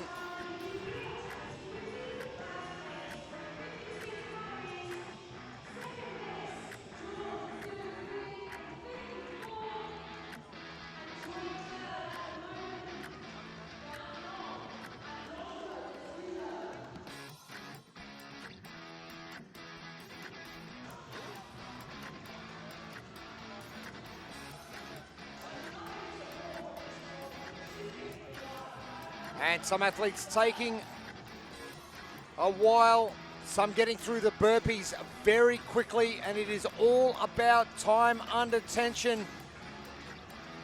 And 5 minutes remain. Oh, she does not look happy at all. It is hurting. You know, and that's one of the things, you watch these athletes, it's not that they haven't trained. I mean, all of these athletes have been training for this. But if you overstep your bounds on the ski, or on the row, and then you come into here and you're trying to recover and you're stuck in the middle there, that's what happens. You just get smashed in the face. Lauren Taylor looking the most comfortable out of anyone so far. The previous shot of Petra, Heidi, and Jamie. Petra just not wanting to go too much more. D'Souza. And there you go, affiliate owner's nightmare. I was like, don't do that. Oh, even better. Jeez. That hurts my soul. I think it hurts a lot of people's That soul. hurts my soul. I'll let you roll with one hand like that, that's fine, but don't walk back and snap it in there. Oh, sundown CrossFit, I feel ya. Exactly. Exactly.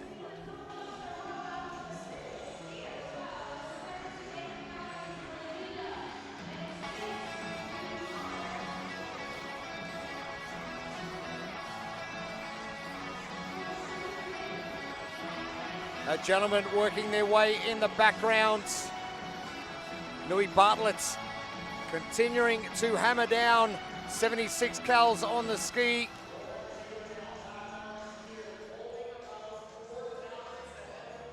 David Carpenter, and there's the young man, George Simmons-Gooding. Now what do we think? A straighter arm versus a bent arm? Doing a little bit of flex on that bicep. Yeah, I would have a slight bend in the arm for sure. It doesn't have to be straight arm. If you go straight arm, then it's a really awkward pull. But you also want to be able to lock your arms and your shoulders in with your torso. So a little bit of a bend is fine. Oh, wow, Lauren going way overboard on that pull. Again, I think she's a little overzealous. Real powerful up at the top, but you can tell she's like flexing at the shoulder, so she's losing a little bit of that torque. So she's doing a lot of work and not getting as much power at each one of those as she should be able to.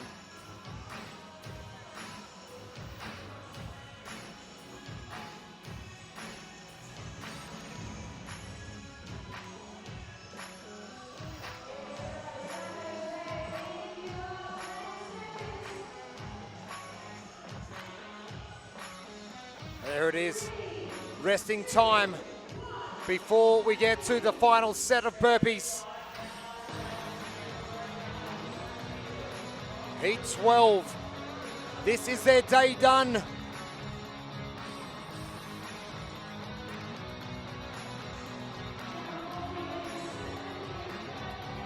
Abby working through her very last set of these burpees that she's gonna have to contend with and deal with.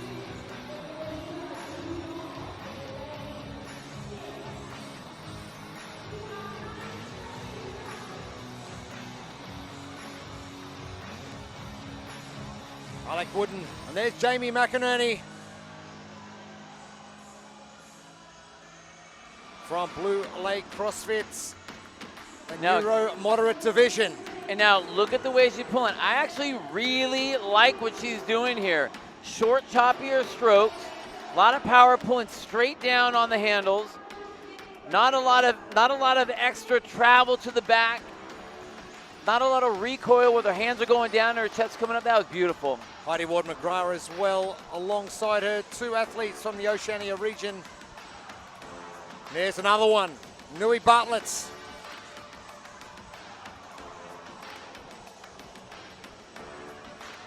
Two segments ago was at 76. Ticking over the 136 mark on the row. And this is the exact point you want to get to, where Alec Wooden is right now. Counting down those seconds in your head. Come on, time, speed up, please. Close your eyes, brother. Close your eyes and go away.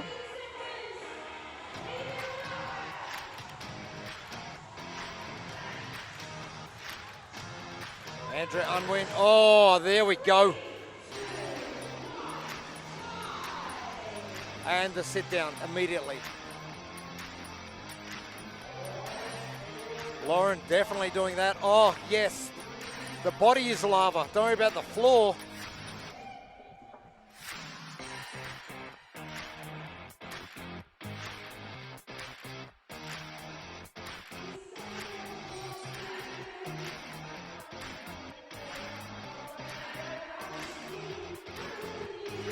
gear you see on this floor has to move like the athletes wearing it. Virus Performance Apparel is built for full range. Emily Cairns.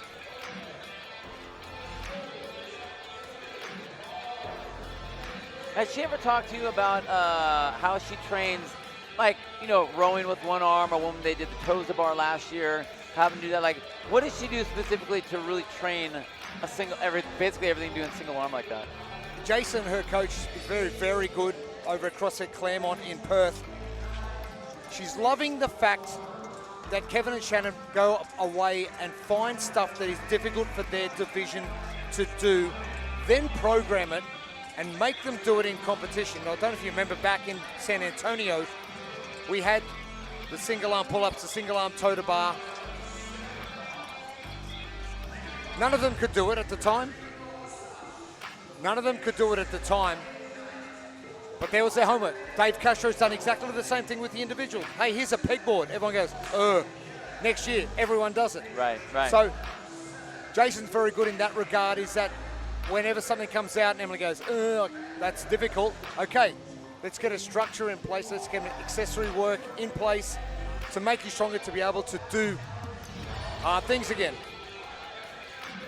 All right, we've got Brett Pulsar on the competition floor. Nui Bartlett. Let's have a chat to him. Hey, Nui. Going to that reboot workout, right? 10 minutes of rowing, 10 minutes of skiing with burpees in between. What was your strategy going to that, and did your strategy change at all? No, the strategy pretty much stayed the same. I practiced it a couple of times before I got here. Obviously pushed a little bit harder when I was here, and I did better than what I expected. But I had my strategy planned out, and I stuck to it. I just decided to be a little bit more uncomfortable than what I'd normally be. Between the rowing and skiing, is there one element that you had to push a little bit harder based on how the competition was going? Yeah, I probably had to push a little bit harder on the ski. I love a row. I don't mind the burpees. I did a bit of work on the ski, but when you're fatigued, the ski's hard because it's basically the effort you put in is the effort that you get out. During that 2-minute rest, what was going through your head on how to recover to go into that final portion of the workout? I just had some electrolytes and carbs, high sugar, high carbs in my water bottle. And for me, it was just recovering, just bringing my heart rate down, just so that I could get it back up again and just sustain that pace. As we go into day 2 tomorrow, what are some of the things you're doing to recover after a long workout like this to get ready for tomorrow? So when I leave here, I'll probably have some more carbs. I'll shoot over, do some pliability, talk to the physio a little bit just to fix my lower back up and just basically stretch, recover, spend time with my partner. She's the one that helps me with my strategies and stuff, so she keeps me with a cool head and she sort of keeps me from straying too far. So yeah. Well, great, Nui. Good luck tomorrow, and good job crushing on this workout. Thank you, Brett. Thank you, Nui.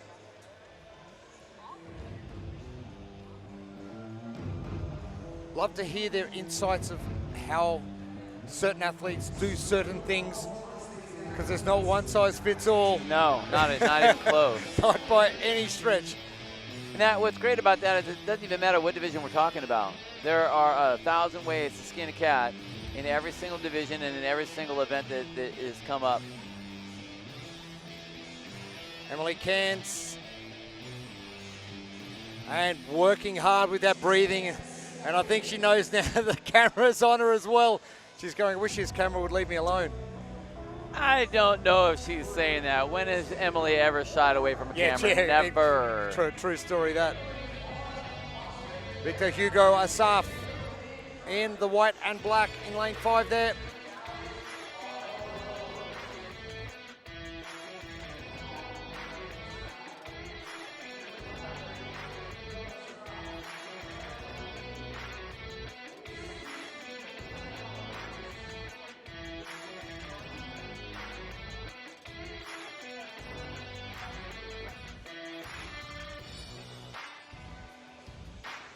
Dominic Orlovsky right there, making his way through the burpees.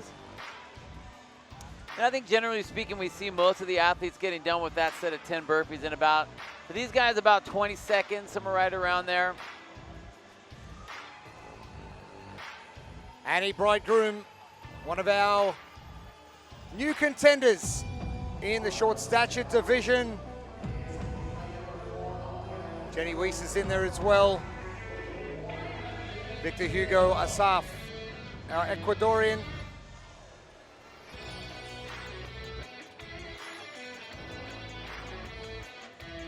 There's Jenny Weiss. Irene Wanondi. Lane number 6. Good chat with her with Tim Murray earlier on.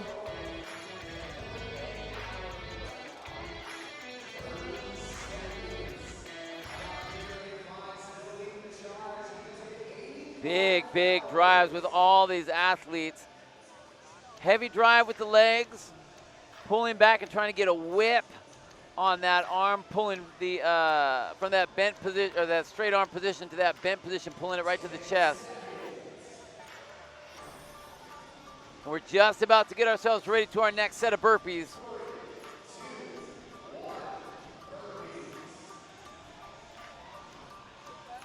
The words no one wants to hear, 3, 2, 1 burpees.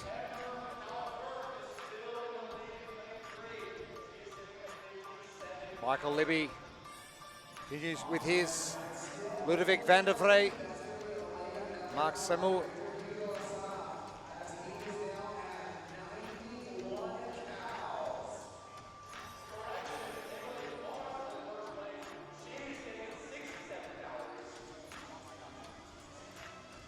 A nice step up there, working through the one arm push up as she steps up on the burpee.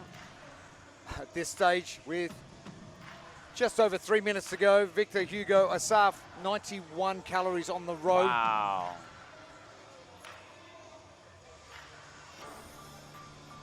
Hayley Pember-Calvert's 57 calories on the row.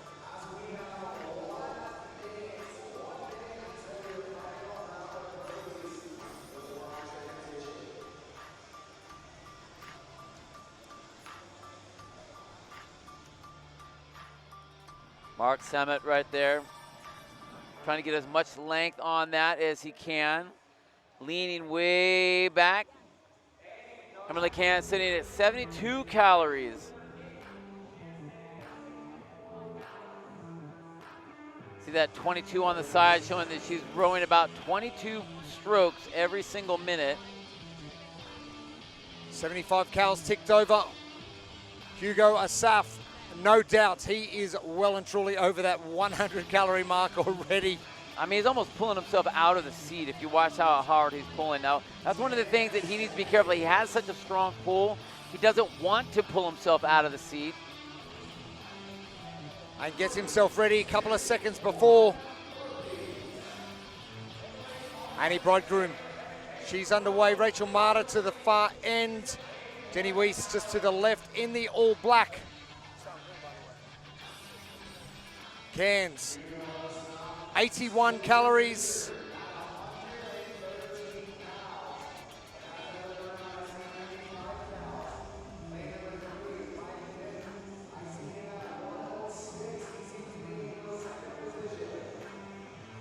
Victor Hugo Asaf, 113 calories. The last segment, probably looking at around that 126, 27 mark. Let's see what he can do. He's about to get on the row now and underway in the white shirt and the black shorts. All right, and we're about to approach our final minute. Brian Knight at the back in the orange and Wesley Quiroz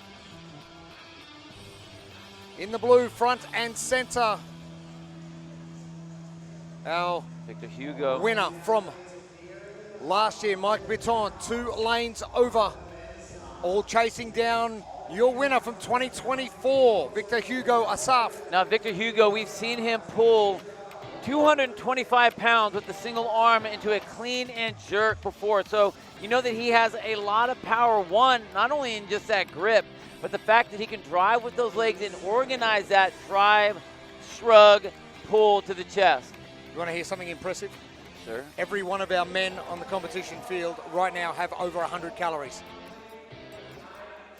Every single one. Gentlemen are getting after it. They're getting after it. Ludovic van der Vrey.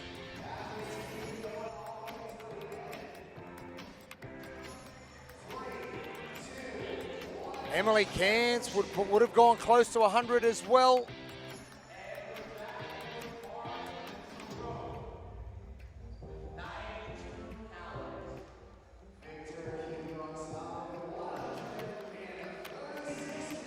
$136 calories. Discipline equals freedom. Jocko Fuel makes clean energy, protein, and hydration for people who get after it. Fuel it like you mean it at jockofuel.com.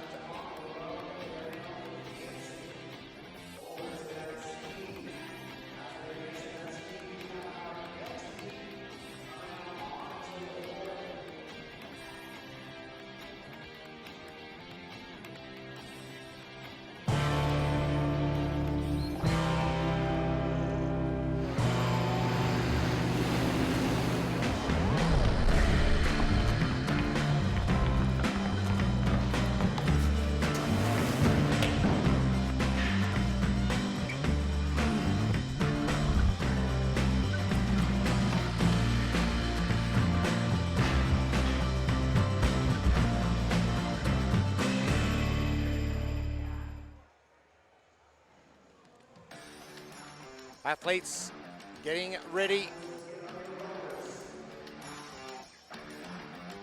Just what's being made on the row and the ski. It is the row reboot presented by Zen Planner and Sugar Watt. So those two 10-minute for max calories. The first one's going to be on the row, second one's going to be on the ski. Every 2 minutes, you'll have 10 burpees that you'll have to do. And the way we'll score that up is your max calories on the row is one scored event. Your max calories on the ski will be your next scored event.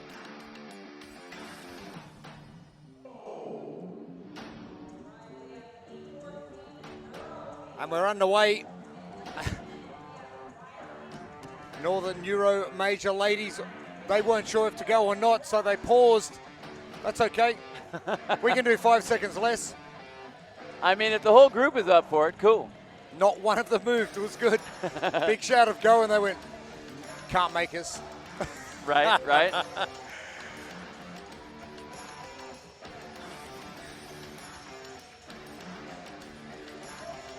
Tough 20 minutes ahead for athletes on the row. For the ski, it's only 10 minutes left. Now for our upper 1 points. This is going to be a one-arm ski all the way for the short stature. Obviously, it's going to be a tough. Athletes like Irene Wanondi letting go of the handles. Quite detrimental, having to go get them every single time. So things you've got to think about in those divisions. John Sherrill, happy to chat while he works. He just likes to chat all the time, period. Yes, John's always talking. He always has something to say.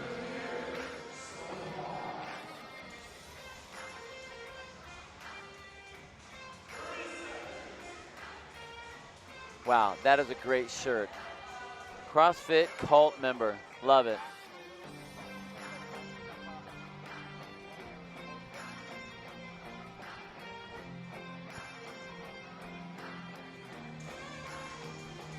Sydney Peterson, focus on the Neuro Major division on the row now.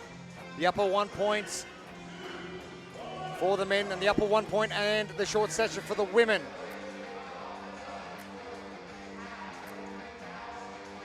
Handlers working on getting those feet out of the strap so that the athlete can get to their burpees.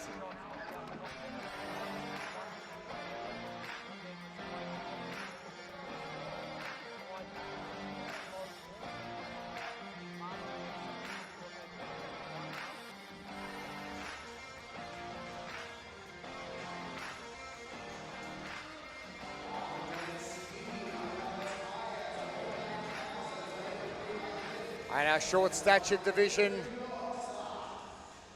Irene Wanondi and Annie Bridegroom already back on, not wasting any time with those burpees. Now all athletes back to work.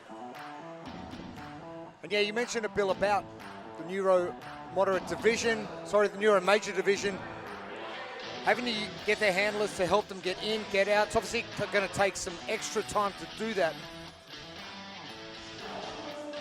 The handlers doing a wonderful job on the competition floor. You know, and they really are. They're allowing these athletes to compete to their ultimate level.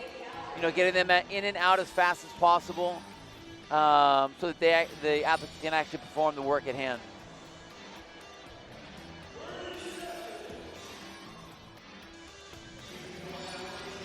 About 30 seconds before we get into our next stage of burpees for our athletes.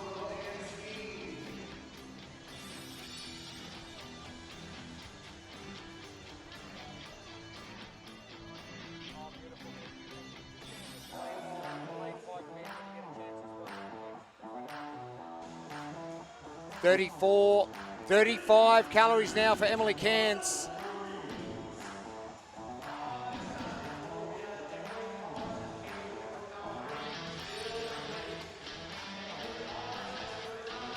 There is the man himself, taking some mental notes. Go back. Okay, this is cool. Let's make it harder next year.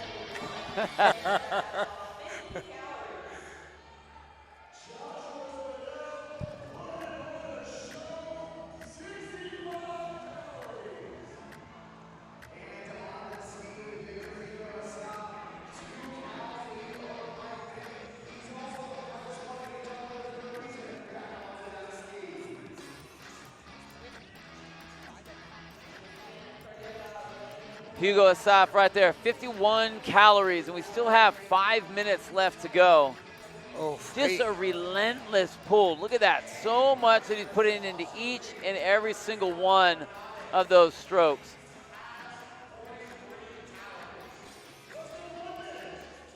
For our ladies on the road, Carissa Glover and Jessica Rausch, both over that 50 cal mark already. Carissa Glover, some good going early on. 4.5 minutes remain, 30 seconds remain before that dreaded B word pops up once again. Oh, what would that be? Burpees? Oh, what? Burpees? You can tell that Victor is really starting to fatigue here. He see how he's coming up, but his hand is going down. That's what I was talking about. Even though we know he has so much power, he pushes himself so hard that really, like, I mean, he's getting to the end here. He's getting to his limit. He'd be Which is close. good because we only have 4 minutes left. He'd be very close to that 70 cal mark already. And was there any change at all or transition from the ski to the burpee? Not a second. No, 72 cals for Victor Hugo Asaf.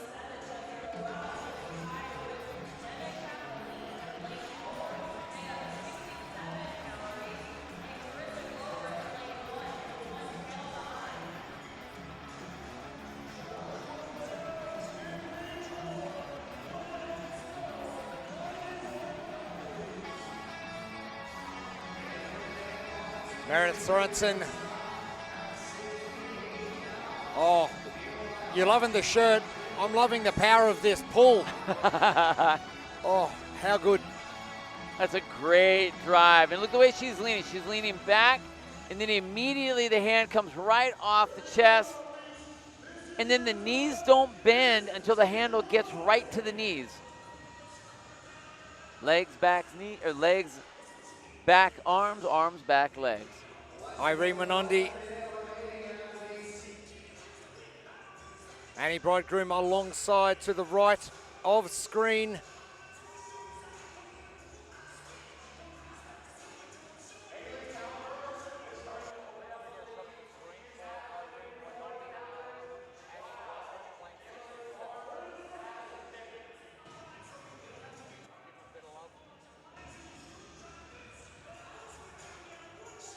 Ludovic van der Vrij,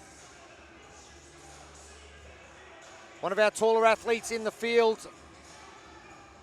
Some big reach, but with that big reach, it depends what you do with it.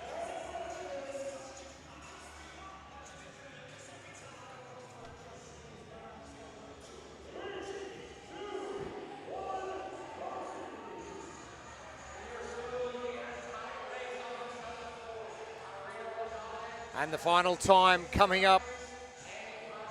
Final 10 reps for our burpees.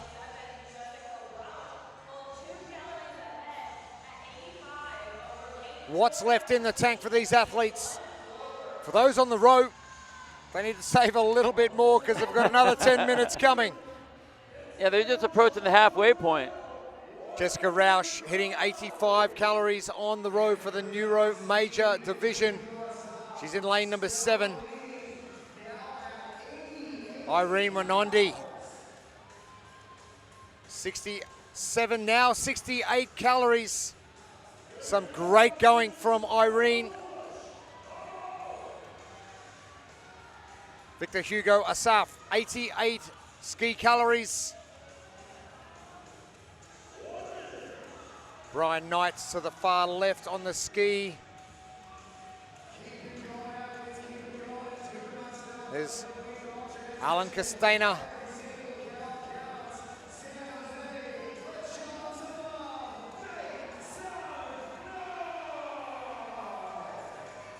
Oh, easy as you like. For Jessica Rausch, the strength of the pull has been incredible. She's going to go close to that 100 cals. Annie, about to hit 80.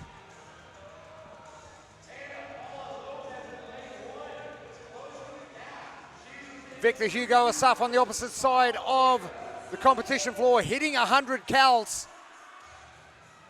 Oh, here we go. Get after this in the last 10 seconds. Wow.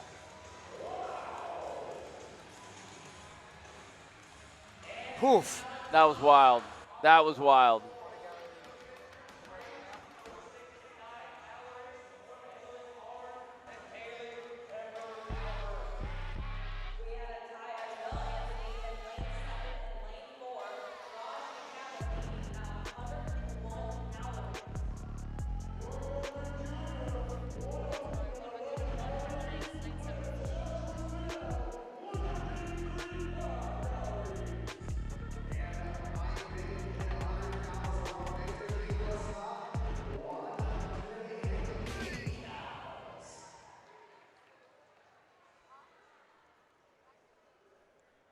Our women on the row on the Neuro Major Division, Jessica Rausch and Jenna Capolini, both hitting 101 calories. That's wild. Absolutely wild. Is wild.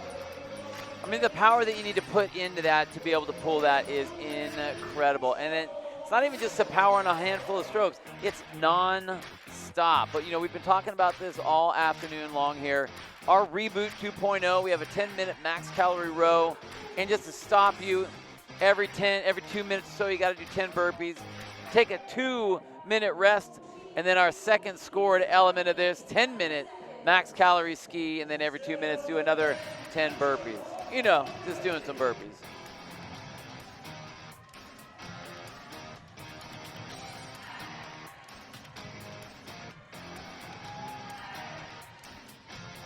Our intellectual disability division hitting the floor now. The men on the left side of your screen as we get our wide shot going with chromosomal condition.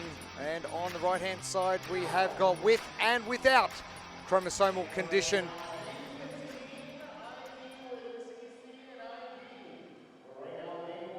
And what have our showmen, Jordan Cabrita, Oscar Jessup, got in store for us?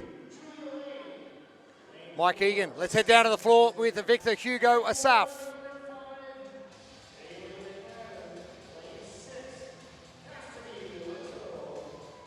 Game plan going into that workout, even pulling off the ski a few seconds before the burpees.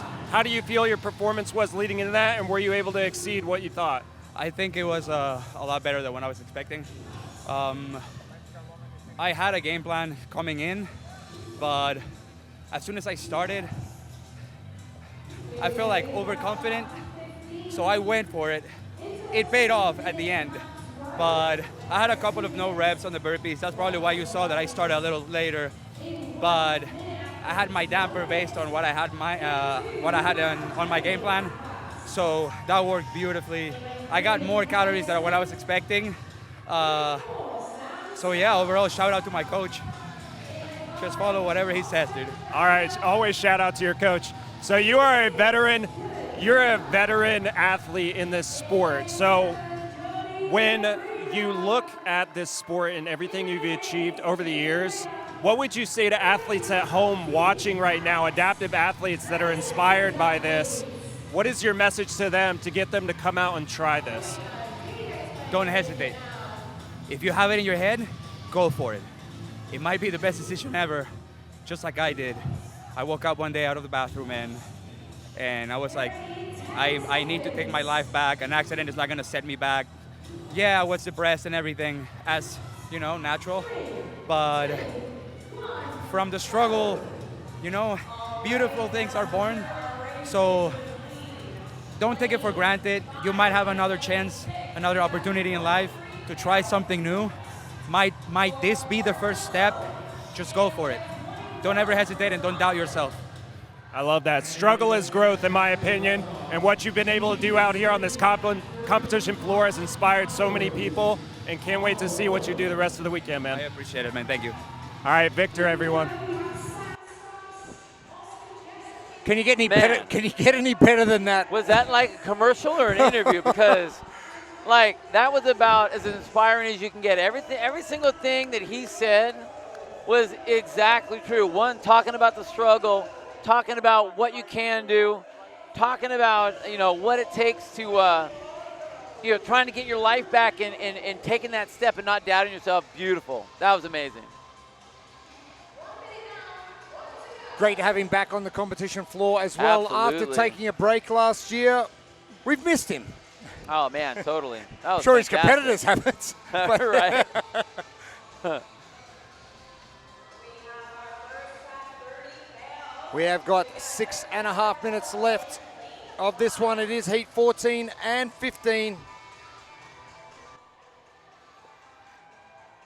You see our athletes that are in their second element, second half of this event, working on the ski, and the fellows over here on this side.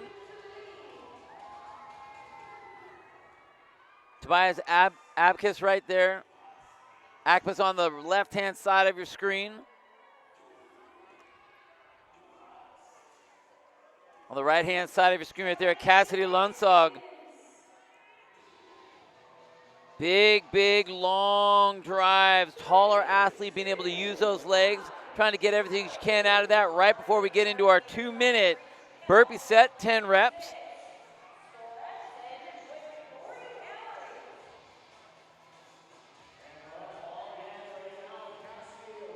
Jordan Caprita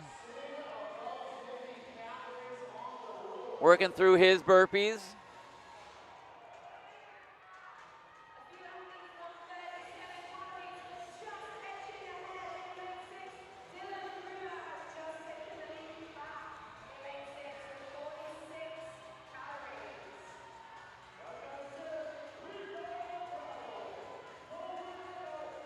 Made it through those 10 burpees, and we get back on to whatever erg they're going to be working on, whether it's the ski, as we see here, or the rower, as we see back here.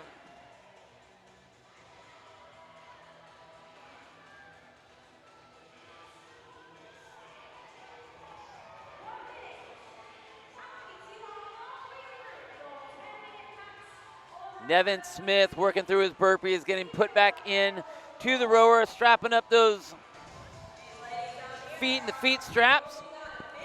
And I'll tell you what, that's what a handler is all about. Doing the burpees with him the whole time to set that timing for him. That was really helping him out so he knows exactly when to go, how to go, and she's keeping him running the whole time. A lot of connection between the athlete and the handler. A lot of trust, a lot of connection, I was going to a lot say, of coaching. trust is definitely the word you'd use.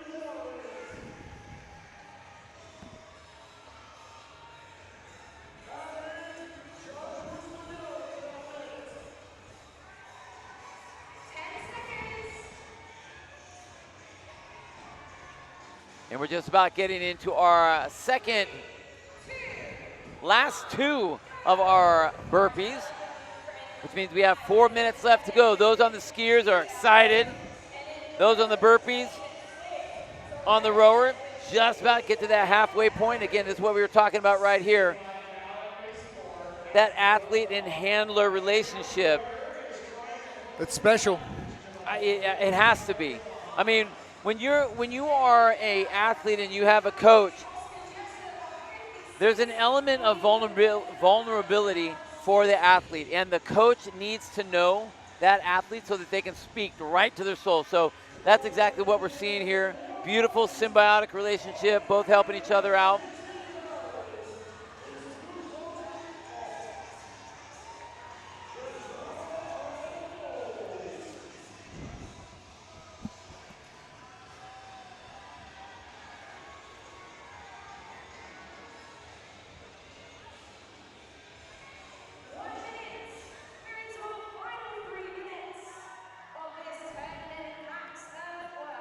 Roy Gunther Jr.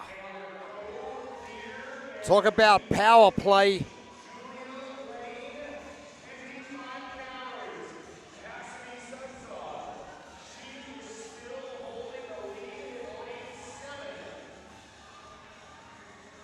Just saw Annie Leonard working through on her rower.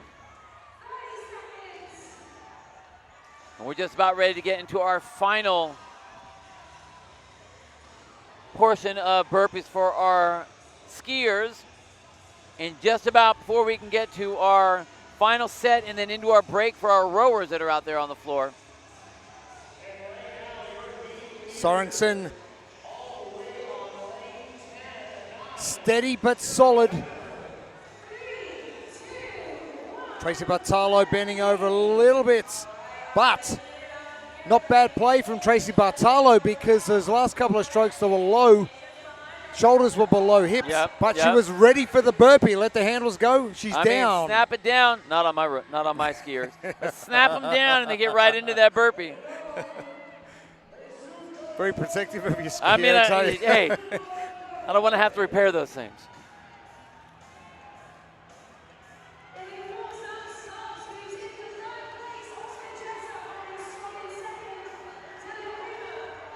We are into the final work segment. The last chance for ski and row calories for heats 14 and 15 respectively. Heat 14 on the ski. Heat 15 on the row.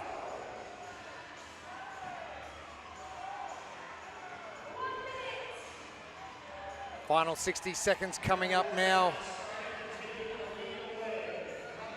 Toby Bass. Locked, loaded. Now the last 45 seconds of just misery. And after you have that handle right there coaching him on, you can see Toby right there getting after it, knowing that, hey, I got 30 seconds left. I got to do what I got to do here.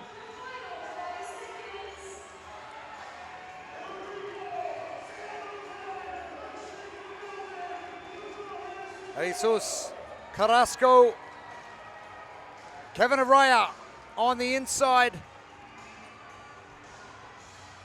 And the Belgian, Alan Castena, alongside Roy Gunther Jr.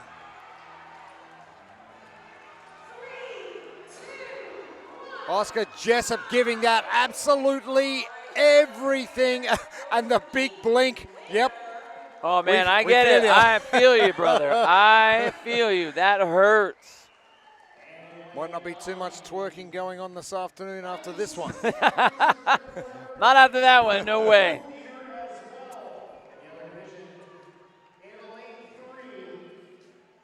Cassidy Lundskog just taking a little bit of extra time on that row. She has really sent that one.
Our athletes are setting up here, getting ready for the final 10 seconds of our 2-minute break before we make that transition.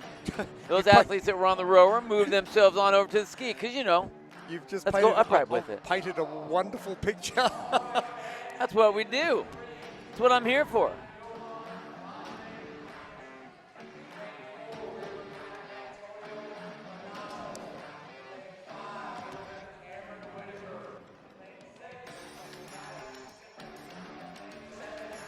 And we are underway, heat 16, getting to work. 3 more heats to come. And we're going to close out day number 1 here of the 2026 Adaptive and Teenage CrossFit Games live from San Jose. And Josh Robinson, let's head down to the floor. I'm here with Jenna Capolini. Jenna, you just completed Reboot. Initial thoughts? Man, that was a long engine one. That was the one I was looking forward to the most, and I feel like I was ready to puke when I got off that rower.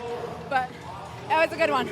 Anything while you're going through, anything surprise you, catch you off guard? Mindset, the burpees, anything catch you really by surprise? I think, honestly, the ski erg caught me by surprise a lot more. I think because I went all out on the row. I think we tied on the row for the calories.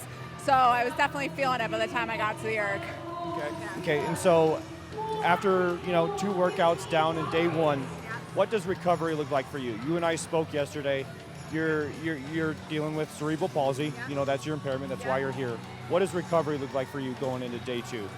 So a big carb dinner tonight, having some pasta, and then some Theragunning, little lotion on the legs, just to help with like the icy hot stuff, and good sleep. Okay, so pretty much the standard recovery stuff, yeah, but eating. Fuel is energy. Now, clearly. That's okay. You just did a 22-minute workout with 100 burpees. So for those watching the stream, tuning into Adaptive CrossFit for the first time, say there's someone out there with cerebral palsy, and they're watching you and they're seeing you and they're like, hey, she can do it, I can do it. What would your message be to them to kind of bring them into the sport, get them into the CrossFit gym for the first time? Maybe they've never done CrossFit. What was your message?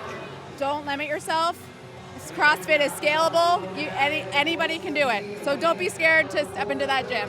Awesome. Amazing words. Well, great job today. Go get that high carb dinner and get some nice rest and Theragun. See you tomorrow. Thank you so much. Of course, thank you. Jenna, great chat. Hey, maybe she needs to go up to the vendor village at the SAP Center and get 2 pounds of meat like we did yesterday. They got some great tri-tip up there. It's not going to be a high carb necessarily, but they got some great protein. So much meat. But, hey, There's words. never too much meat. What are you talking about? Great words. Knowing your body that well, you know exactly how to recover. 100%. Julia Lane, talk about targets on your back. Some athletes have got them. Katie Bures is one of them. Bailey Hooper's another. And after last year, Julia Lane, there's another one. Lance King. Sir Lancelot. Sir Lancelot actually came up to us and asked us to go an over-under with him to see if we could actually choose or pick how many calories he could get combined between the two.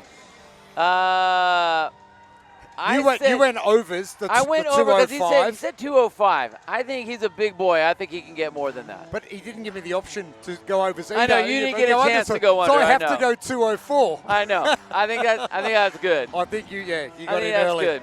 I think it's going to be probably 240, but. Yeah, I think I just said 253 because that sounded like a good number. We'll see if he can pull that out. No pressure. Yeah, he better get moving is all I can say. Cam Whitaker, multiple championship wins.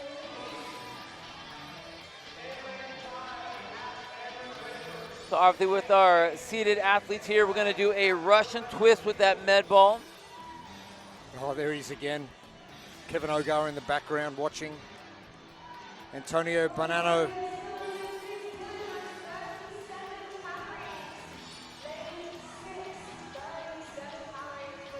See our athletes out there working through whatever arrangement they're going to have set up for them based on whatever their impairment's going to be. Gavin Sapel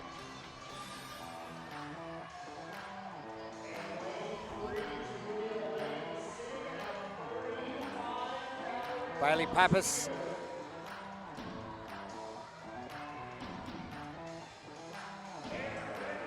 Some steady work going. Kira Weber. Close of the eyes. Yeah, it's starting to get a little bit gnarly. I get it, man. Close them. Go away. Well, you can come back in 10 minutes. It's all right. Lucas Almeida Lima. Those elbows probably flaring out a little bit too wide for my liking. Yeah. 45 degrees would probably be a little better. Well, because what he's doing is he's using his biceps to pull the handle to his chest rather than using his lats to pull those elbows back. So I agree. I was literally just about to say, his elbows are out a little wide on that one. Good thing about having two coaches in commentary as well. We're going to critique you as well. I mean, it happens. That's what we do. We look at movement patterns. We look at, what efficiencies are in the different movements that the athletes out there are going to be doing. Ivan Rangelovici. Med ball time for our seated three.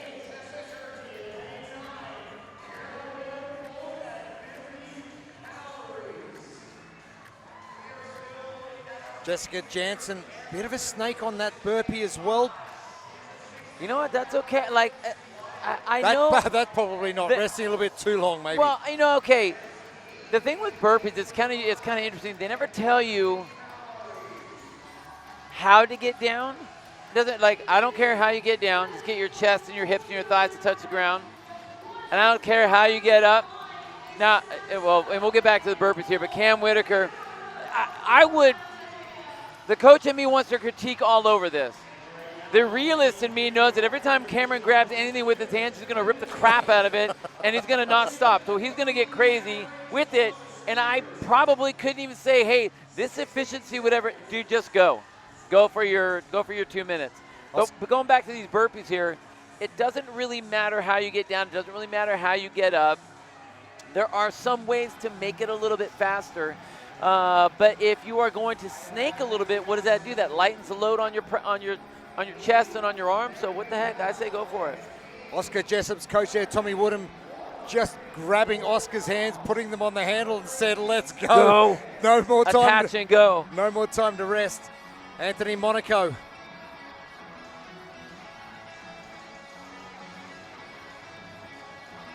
And for those wondering, the meterage on the pool is limited to the length of their arms in this regard.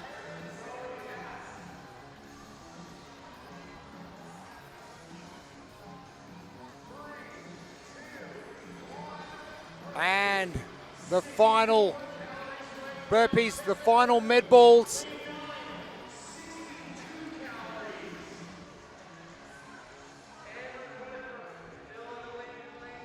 Our seated three really going for it.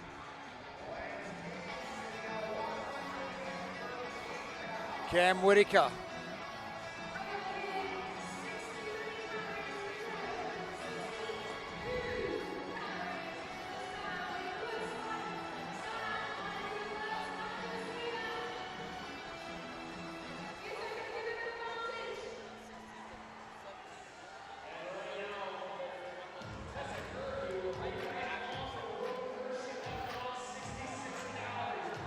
Whitaker, the grit and determination.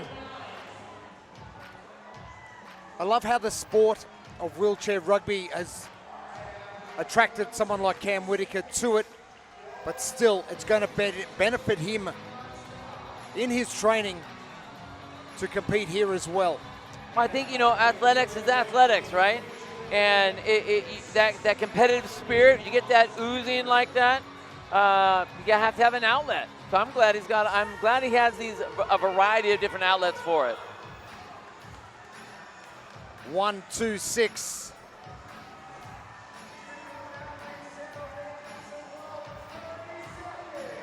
Lance King, my 240. Ooh, my 240 might be okay here, Bill. We've got 20 seconds. So he's probably going to have to get 105 calories on the ski. but you got a little bit more in reserve, so he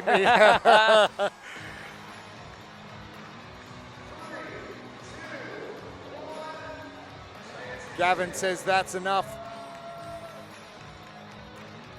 Some good going from our seated 3 men.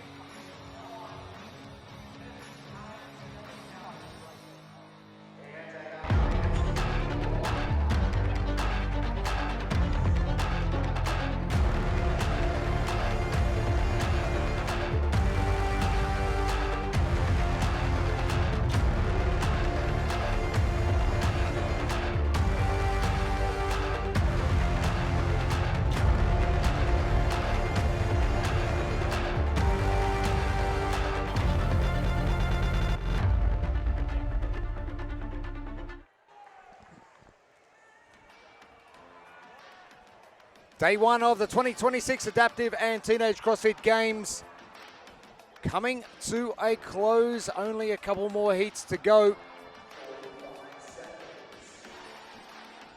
We are live here from the San Jose McHenry Convention Center, just down the road from the SAP Center, where our individuals and our teams are underway. The hopper getting rolled out. Love to see it. And Greg Glassman giving it a bit of a spin today at the opening ceremony. Give it a wheel. Give it a whirl. Actually had to grab the handle and stop it because he spun it so quick. Dude, he did. Well, he spun it a lot of times. I'm like, wow, he's really mixing those things up over there. What the heck?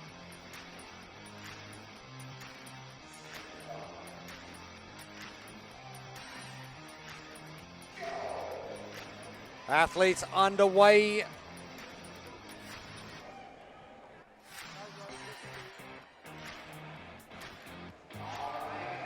Our seated 3 males starting on one side of the competition floor. And our intellectual disability without chromosomal condition will be on the other side of the competition floor. Ivan Rangelovici reaching forward, getting some good range out of this ski early. You know, again, if you can get some distance on that, and the best part to get the distance is to go up high. So if he can get that and have a little bit of lean into it, I love that technique. I say go for it. As our athletes get underway, Antonio Bonanno, Cam Whitaker really going for it. Let's head down to the competition floor with Tim Murray. I'm here with Tessa Kirky. She just finished Reboot. Got off the ski, finishing with 80 calories. How are we feeling today? Good, amazing. Going into this weekend, you finished 3rd last year. How are you feeling training-wise? Good. With today's workout, you finished with 81 calories on the ski. Tomorrow we have our heavy lifting, plus a few others. Which one are you looking forward to the most? Not the other one, but the other one.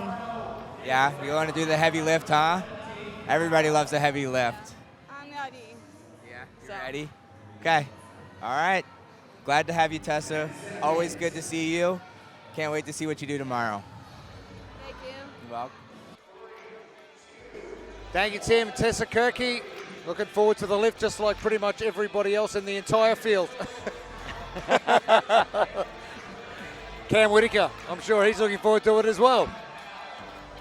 Again, working on those Russian twists. Those are the burpee segments for our athletes here.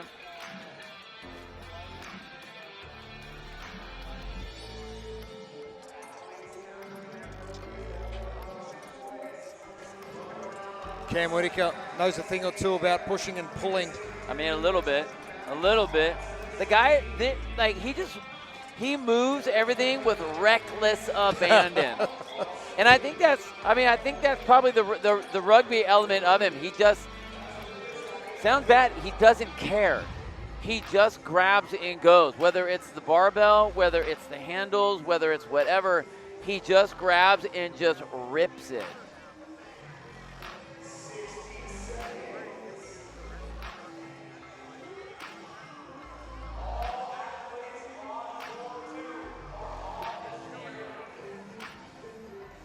Antonio Bonanno continues.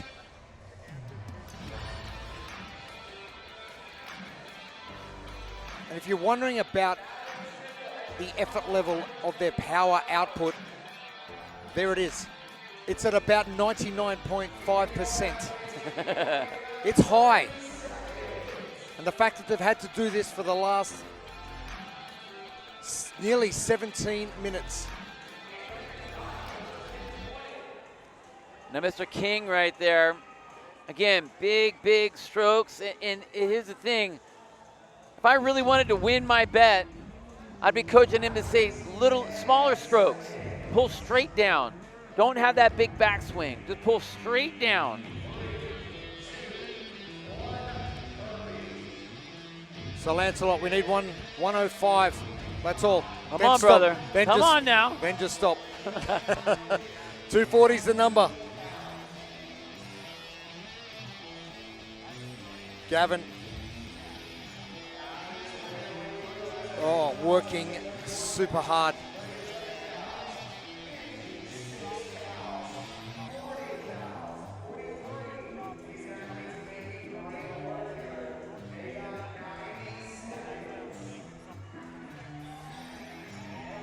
Elliot Aslan in the orange shorts.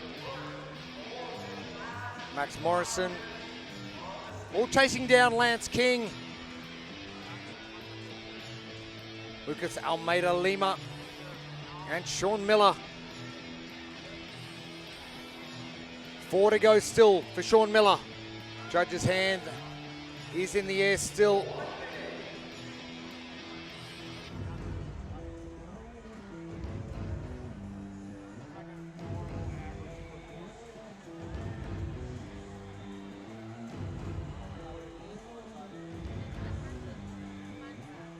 Tenth place finish last year for Anthony Monaco.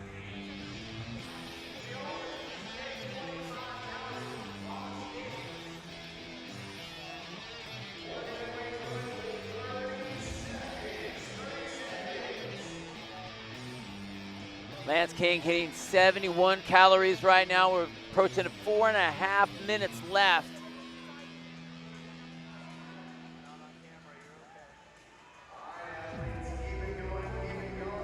Cam Whitaker.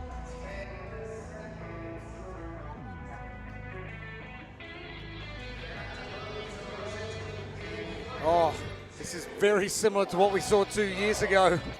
Crazy. Except it's not a barbell going from shoulder to overhead. Oh, now he's ripping it down from the ceiling, just ripping it.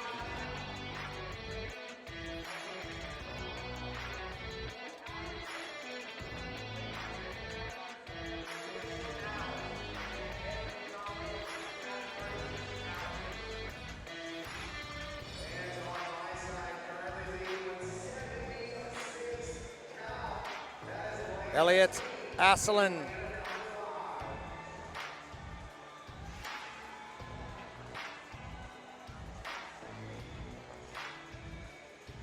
And athletes with a number of different adaptations right across all our divisions, even though they're in the same division. Anthony Monaco, diagnosed with Friedreich's ataxia at age 19, and actually inspired Gavin Sippel, who's in the same heat, to get started. That's wild. That's such a cool story. Fire someone else up and then be competing with them. Training out of Fit to Function. Oh, Cam Whitaker.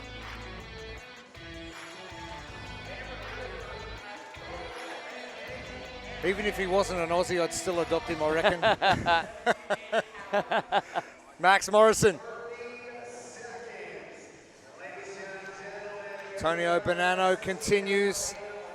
Those shoulders, arms, tricep, forearm grip has got to be hurting by now. Well, yeah, I mean, we're down to the final 2 minutes and 15 Don't seconds. say 2 hours. Wow. Well, we're in our final 2 hours. I don't know.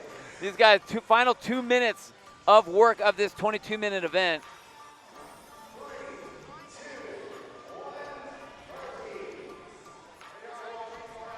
Final time with the med ball for our seeded 3 division. The final burpees. Lucas Almeida Lima gets underway. Bit of work there with rocking the body for Lucas Almeida Lima.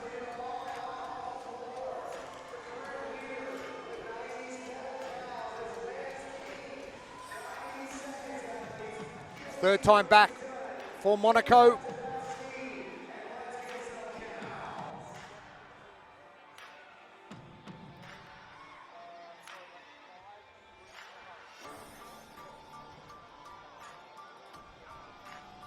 There's the man he has inspired to get training.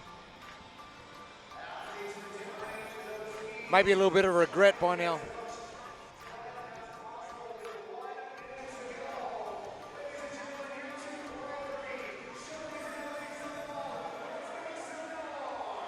Just under that 1 minute mark. Jeez, Cam, 96 calories. Give me a break, brother. Wow. Cam's about to tick over that 100 calorie mark. They're going to have to remove that ski after this because you know he's done some damage to it.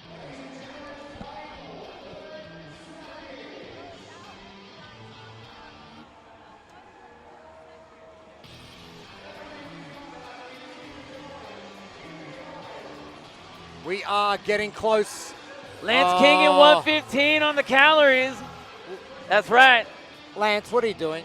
He helped me win that bet. That's what he did. So I said 253. 138 plus 114. Oh my. Dinner's on me. Oh man. Cam Whitaker. Leave no stone unturned. No questions. Cameron Whitaker. Woo! Crazy, crazy.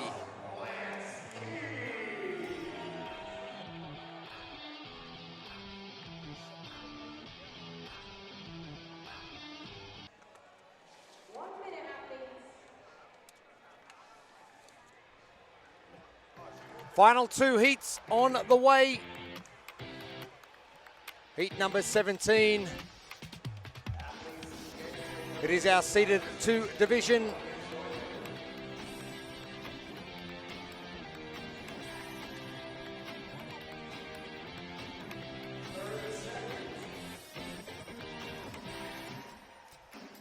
Now, if we're excited about exactly what Cam Whitaker was doing just then, Aaron Honzik has come up, and hopefully it's not the same ski erg. Right. That's what I mean. They're going to have to replace that one. It is the row reboot. It is the second event of our first day of competition. And that one coming to you proudly by Sugar Wad and Zen Planner. Aaron, luckily for that ski erg at the far end that Cam Whitaker just had, it's not on the same side.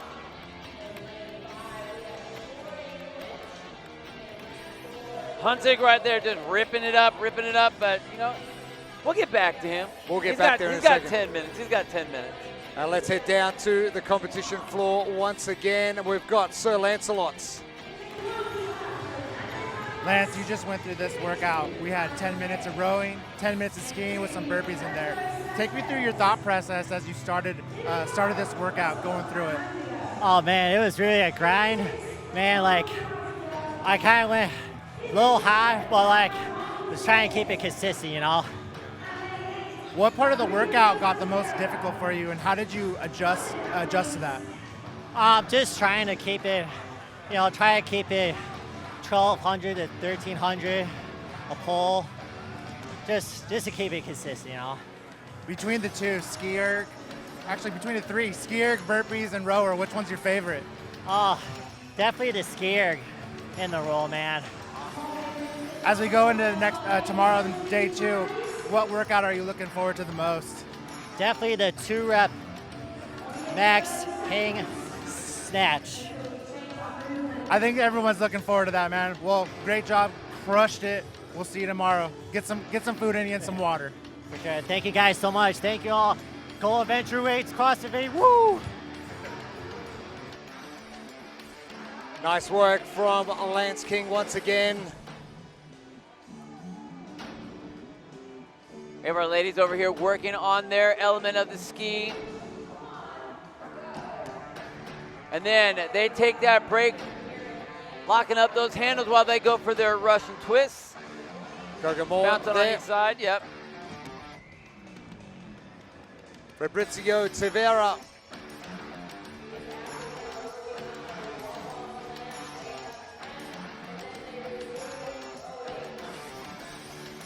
And then once they're done with their 10, they get right back into the row. Same thing for our athletes here. We have that 10 minutes max calories on the row. When they're done with this, they'll be making their way over to the ski erg.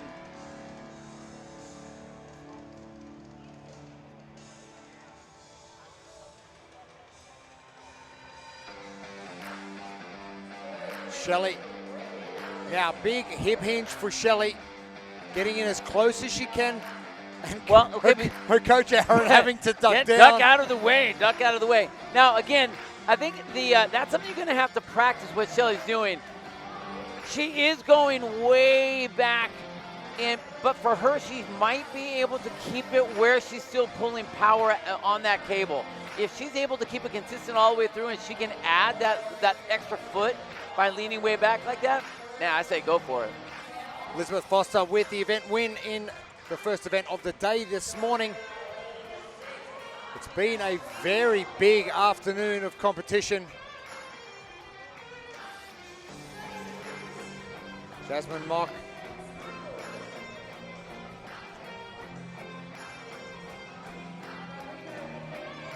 Finishing in second last year out of Indiana, Pennsylvania.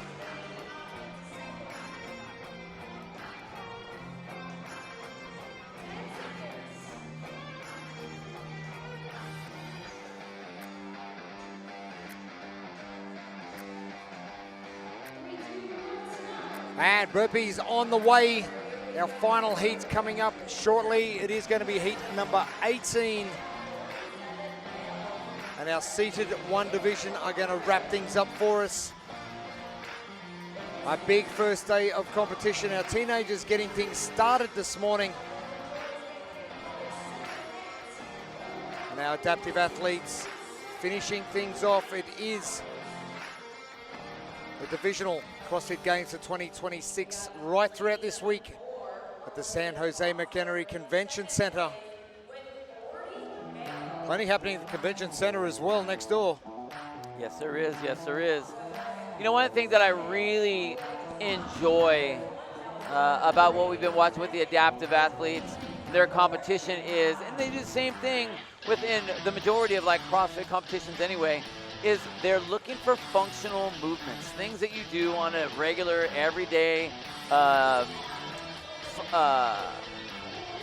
independent living setup to where you're able to keep on working. So you see these athletes here, and I'm just seeing, yes, they're racing this pool. Yes, they're racing, putting the ball on either side. Yes, they're racing them, having them go over different objects with their, whether it's the chairs or whatever it is that they have to do. I think that it's great that we have these normal everyday movements that these athletes do, and we force them into some really difficult, high-intensity atmospheres, and they just really really have them get after it. I think it is awesome. Plus, as a coach, I'll tell you the other thing. It gives me a lot of other reasons that if someone says, hey, this thing's hurt or this thing's injured or whichever, I have all kinds of different ideas of what to do for these athletes and be able to make them still and help anybody get a great workout. Tom Miazga right there. Nice big reach. And it's one of the things Tom has, being a swimmer. He's got that long albatrossian reach, so he can reach way out there and then pull back with his back, getting that nice bounce on his ball, bounces on either side.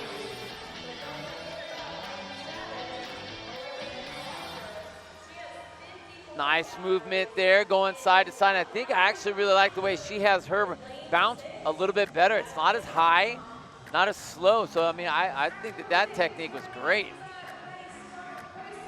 Shelly over there on the very right-hand side of your screen. Before we blanked out, you can see how she was rowing again. Russell Allmendinger. Again, probably not your favored position to finish the row stroke, but again, different position. Every single one of these athletes, we're looking for functionality and where they're able to maximize power output on these movements. If it ends up being that that's where they're able to get their most power, then okay, I say go for it. Go get more. I mean, again, I can talk technique all day long, and I can talk about what it looks like, but if you're beating someone with the efficiency that you use, man, go. No one told Jimi Hendrix how to play the guitar, right? Correct. Goga, growing up in Zagreb, Croatia before moving to California. She's down there in the green.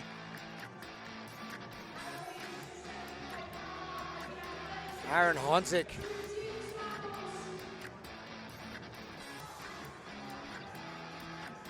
Now Aaron is really relying on his arms.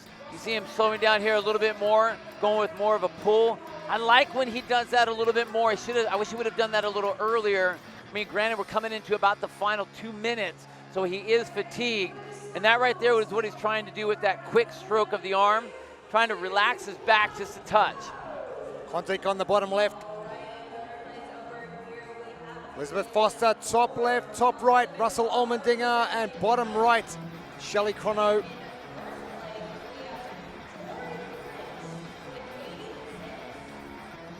Allmendinger very quick to get restarted. Tom Yazga already around the 86 calorie mark.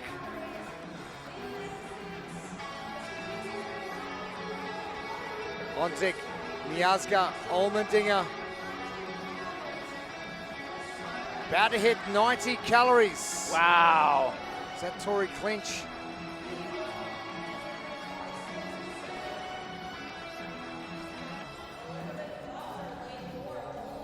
$100 calories now for Miazga.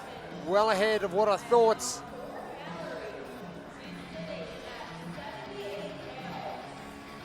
Trying to get a bicep pump like Mike Egan. Jeez, seriously. Good luck, good luck.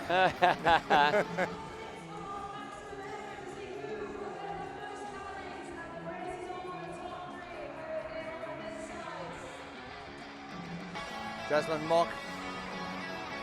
There's Fabrizio Taviera.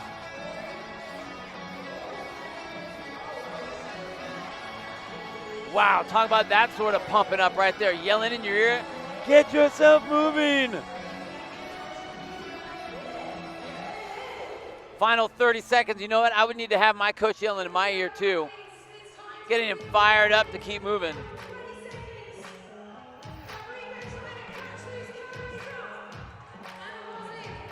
Upright torso doing Tom Yazga some favors.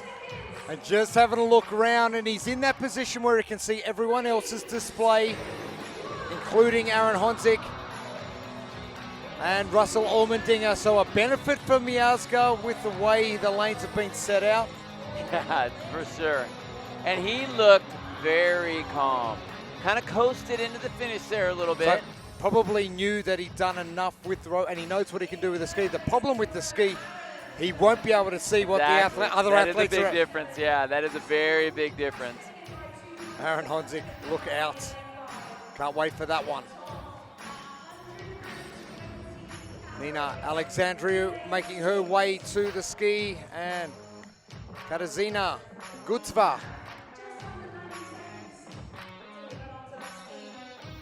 Miazga hitting 120 cals. Allmendinger 109. Aaron Honzik 107. Wow. 13 in reserve. That is a lot. There you go.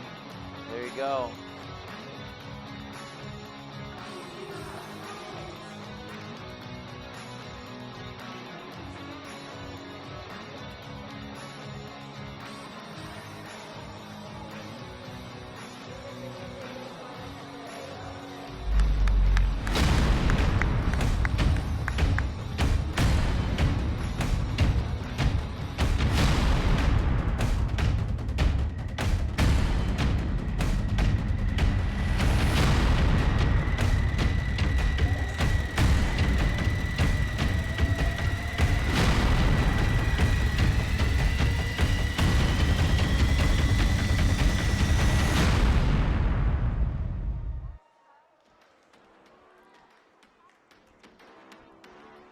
Not too far away from getting started. Only 10 seconds now. Our final heat, heat number 18. We have a full house on the competition floor. We have got 20 minutes remaining of day number 1.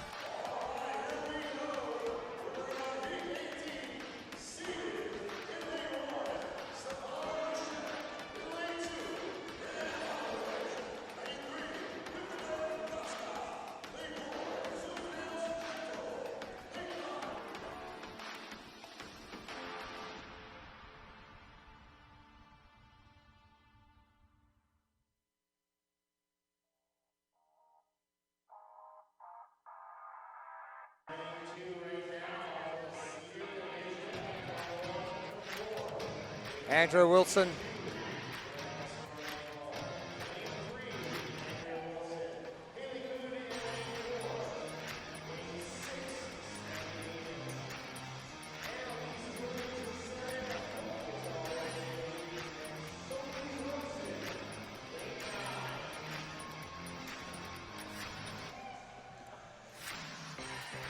Grant Allen with that bit of a dip down every single time.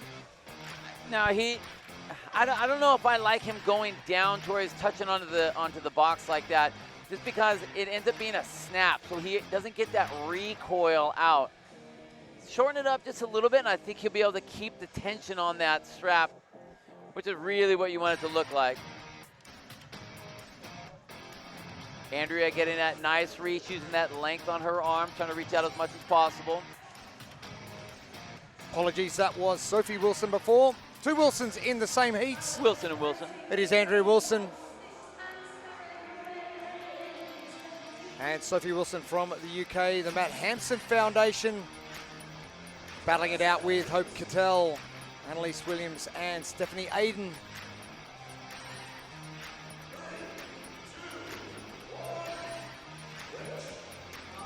And time for some burpees. Nice little bounce of that ball back and forth.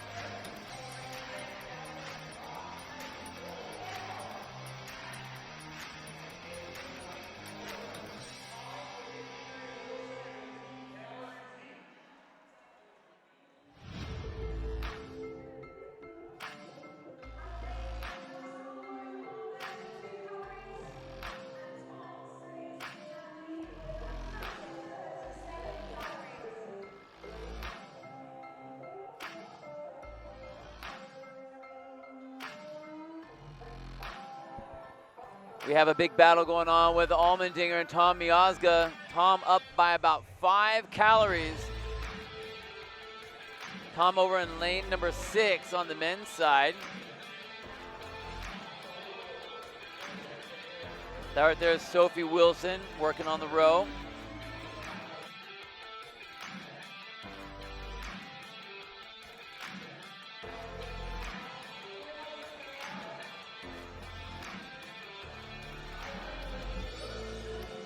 Sophie trying to reach out there as far as she can, get as much reach, as much length on that cable as possible. But here are your 2 men battling for that first place position on the ski. Look at the tempo between both of our athletes. Tom Miazga on the right-hand side with the orange tank top. Russell Allmendinger right next to him. And that shiny pink set of wheels he's got going on over there in the cheetah print. Russell taking a little bit of a break with the circular arm of the movements as he goes right back into his stroke downward, and then they go into their ball bounce on either side. Now this is one of the things that Allmendinger could take up and try to make up a little bit of time, because Tom Miazga, again, uses this, as we've talked about with a lot of the other athletes, make this be your rest and recovery element, and then you can go into your full attack. Allmendinger attacks first, and trying to get up there on Miazga, but he's still sitting behind, by about 5 or 6 calories at this point. Smiley Williams just having a look down. 2 different divisions, our seeded 1 and our seeded 3 division in the 1 heats.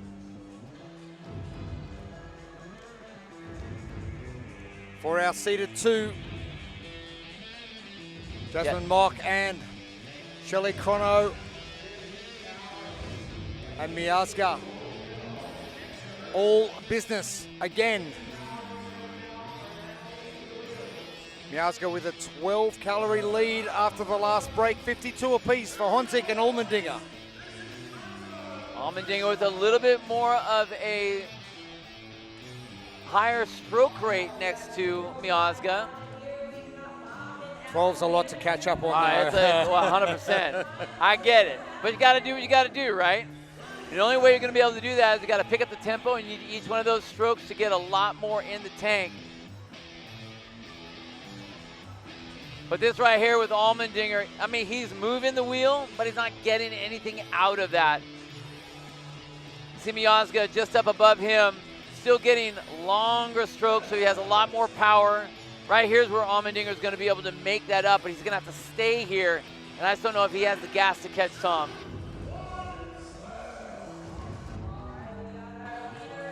And that's one of those things, where can you catch up time? And it's probably nowhere in the last 3.5 minutes. Right, yeah.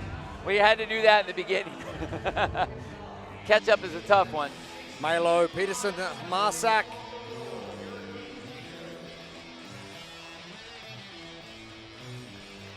Allmendinger getting to work immediately ahead of Miazga. Well, that's where you can make up a little bit of time.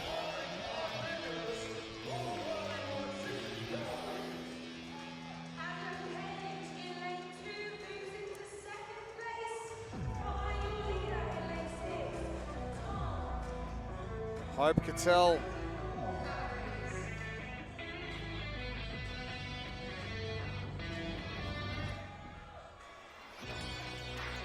And Russell continues on, 94 for Miazga on the ski.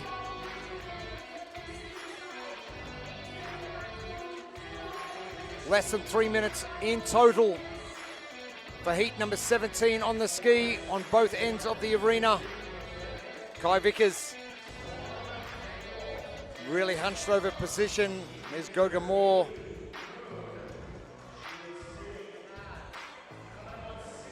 You can see those triceps activating. There's Andrea Wilson. In the background is Rebecca Storm-Nagel.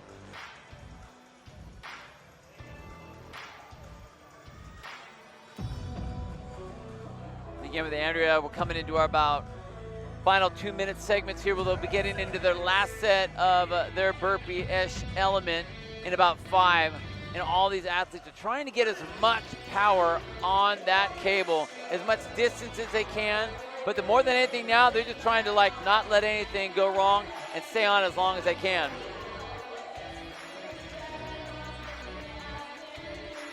Shelley, no messing around here. Back to work immediately.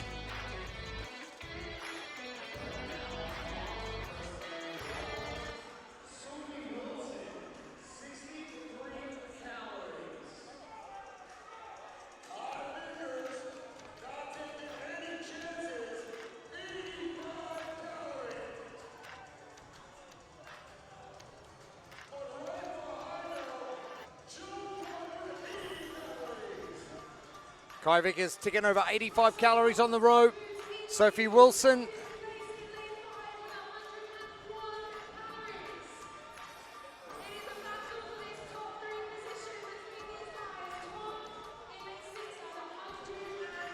Annalise Williams.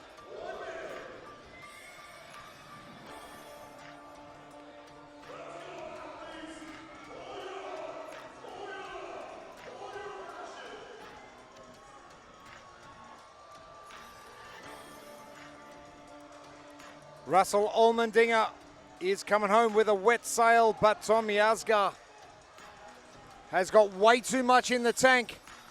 Jacob Smith. Miazga is going to go bang, bang for the results for the row and the ski here. Allmendinger pushing, trying to get ahead of Aaron Honzik.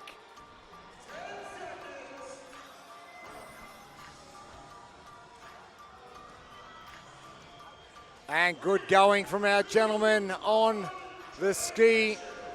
Our ladies at the other end as well.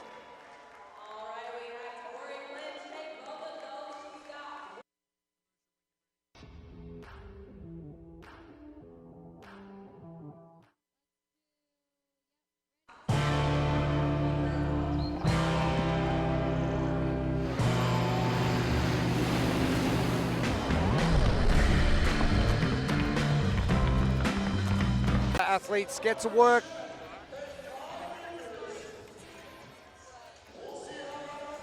Right, let's head down to the competition floor with Mike Egan.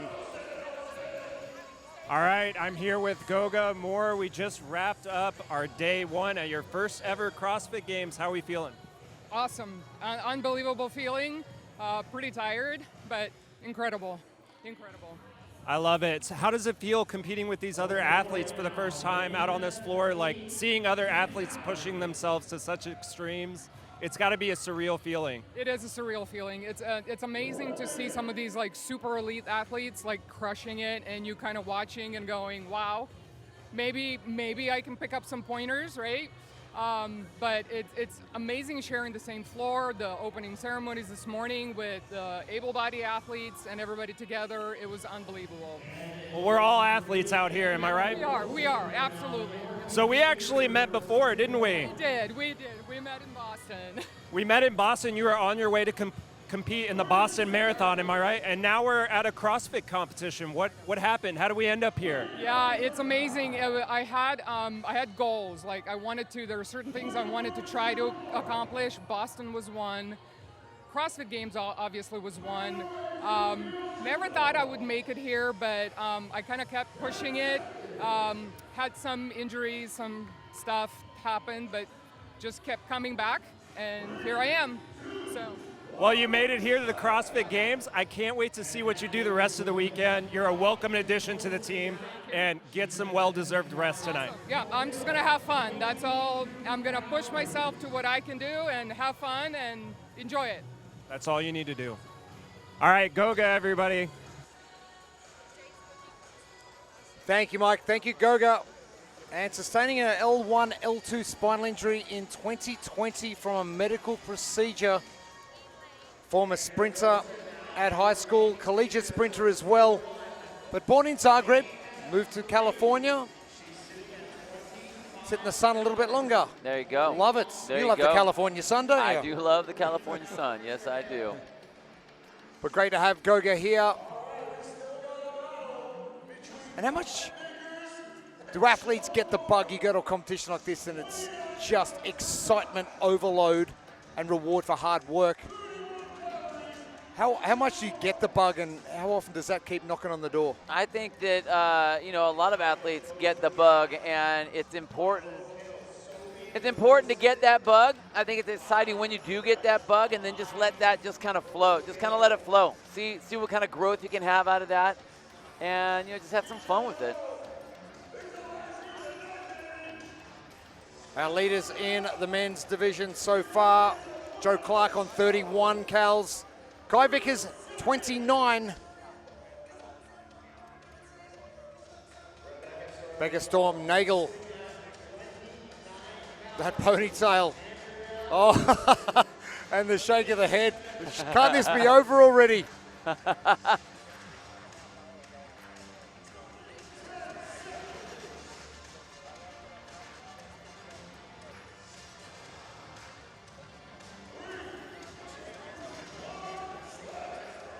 And Sophie Wilson. To work immediately. Ball touch on each wheel.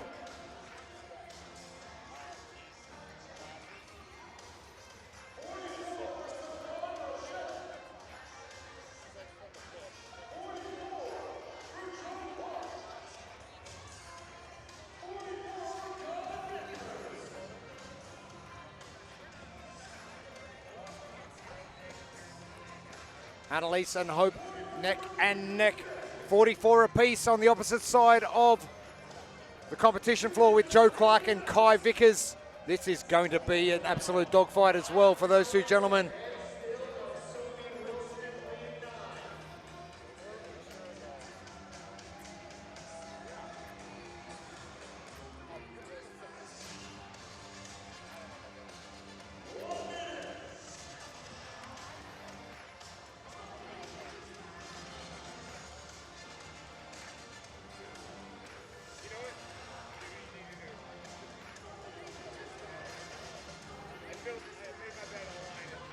Hayley Kuhn leaning forward, pulling back each time.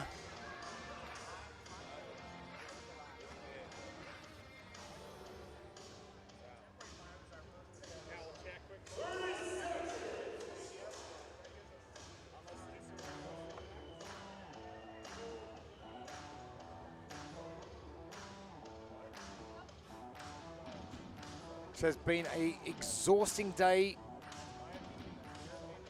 The athletes have been put through the ring. What a way to finish. I'm sure, scheduling-wise, I would much rather be doing this fresh early in the morning, big breakfast on board. And Oh my gosh, of course I would. 7:45 in the evening is like, I don't know, man. It's bedtime. I'm ready to eat some dinner right now. You know, but then you have to do the race. That's one of the things, though, about competition, especially you have a lot of divisions, you know, depending on what sort of event it is that you're doing. It just happens to work out that sometimes you get the late set, and you got to do what you got to do. So get through this, and you're going to be fine after that, so that's cool. Brandon Mance.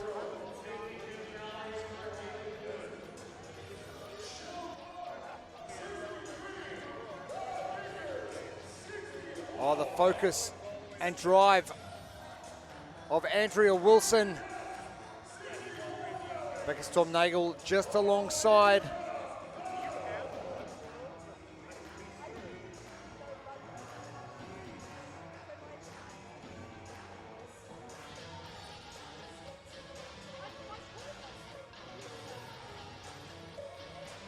This is going to be a continual battle right throughout the final seconds. We've only got 3 minutes remaining. Milo, Peterson, Marsack, and Becca Storm-Nagel. 51 calories.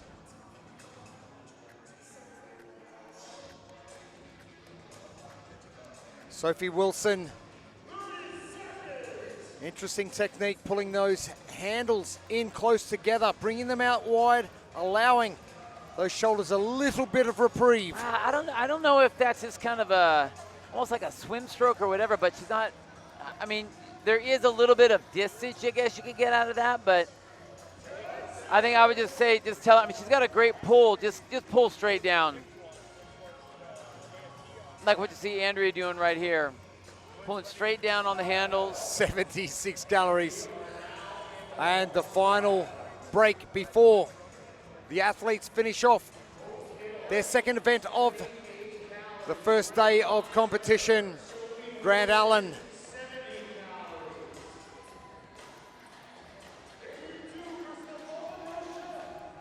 There's Hayley Kuhn.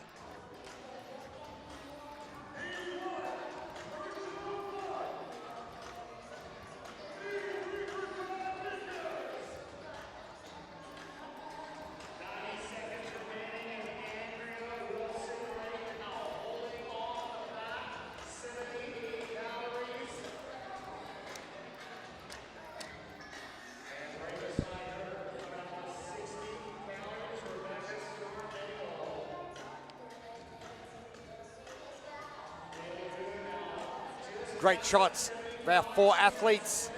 Hayley Kuhn, Grant Allen, Joe Clark, and Annalise Williams. Kai Vickers in the back as well.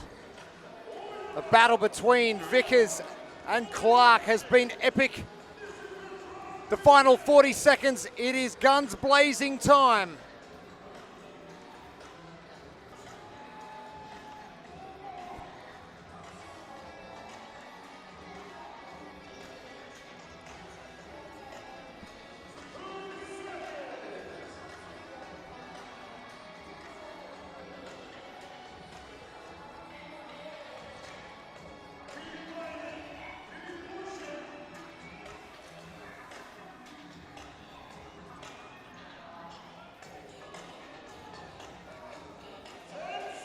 Becca Storm-Nagel trying to get those final calories in the books. Clark, Vickers. The immense battle. And the massive bicep pump. Well, that has been incredible from both our seated 1, seated 3 Athletes on the floor.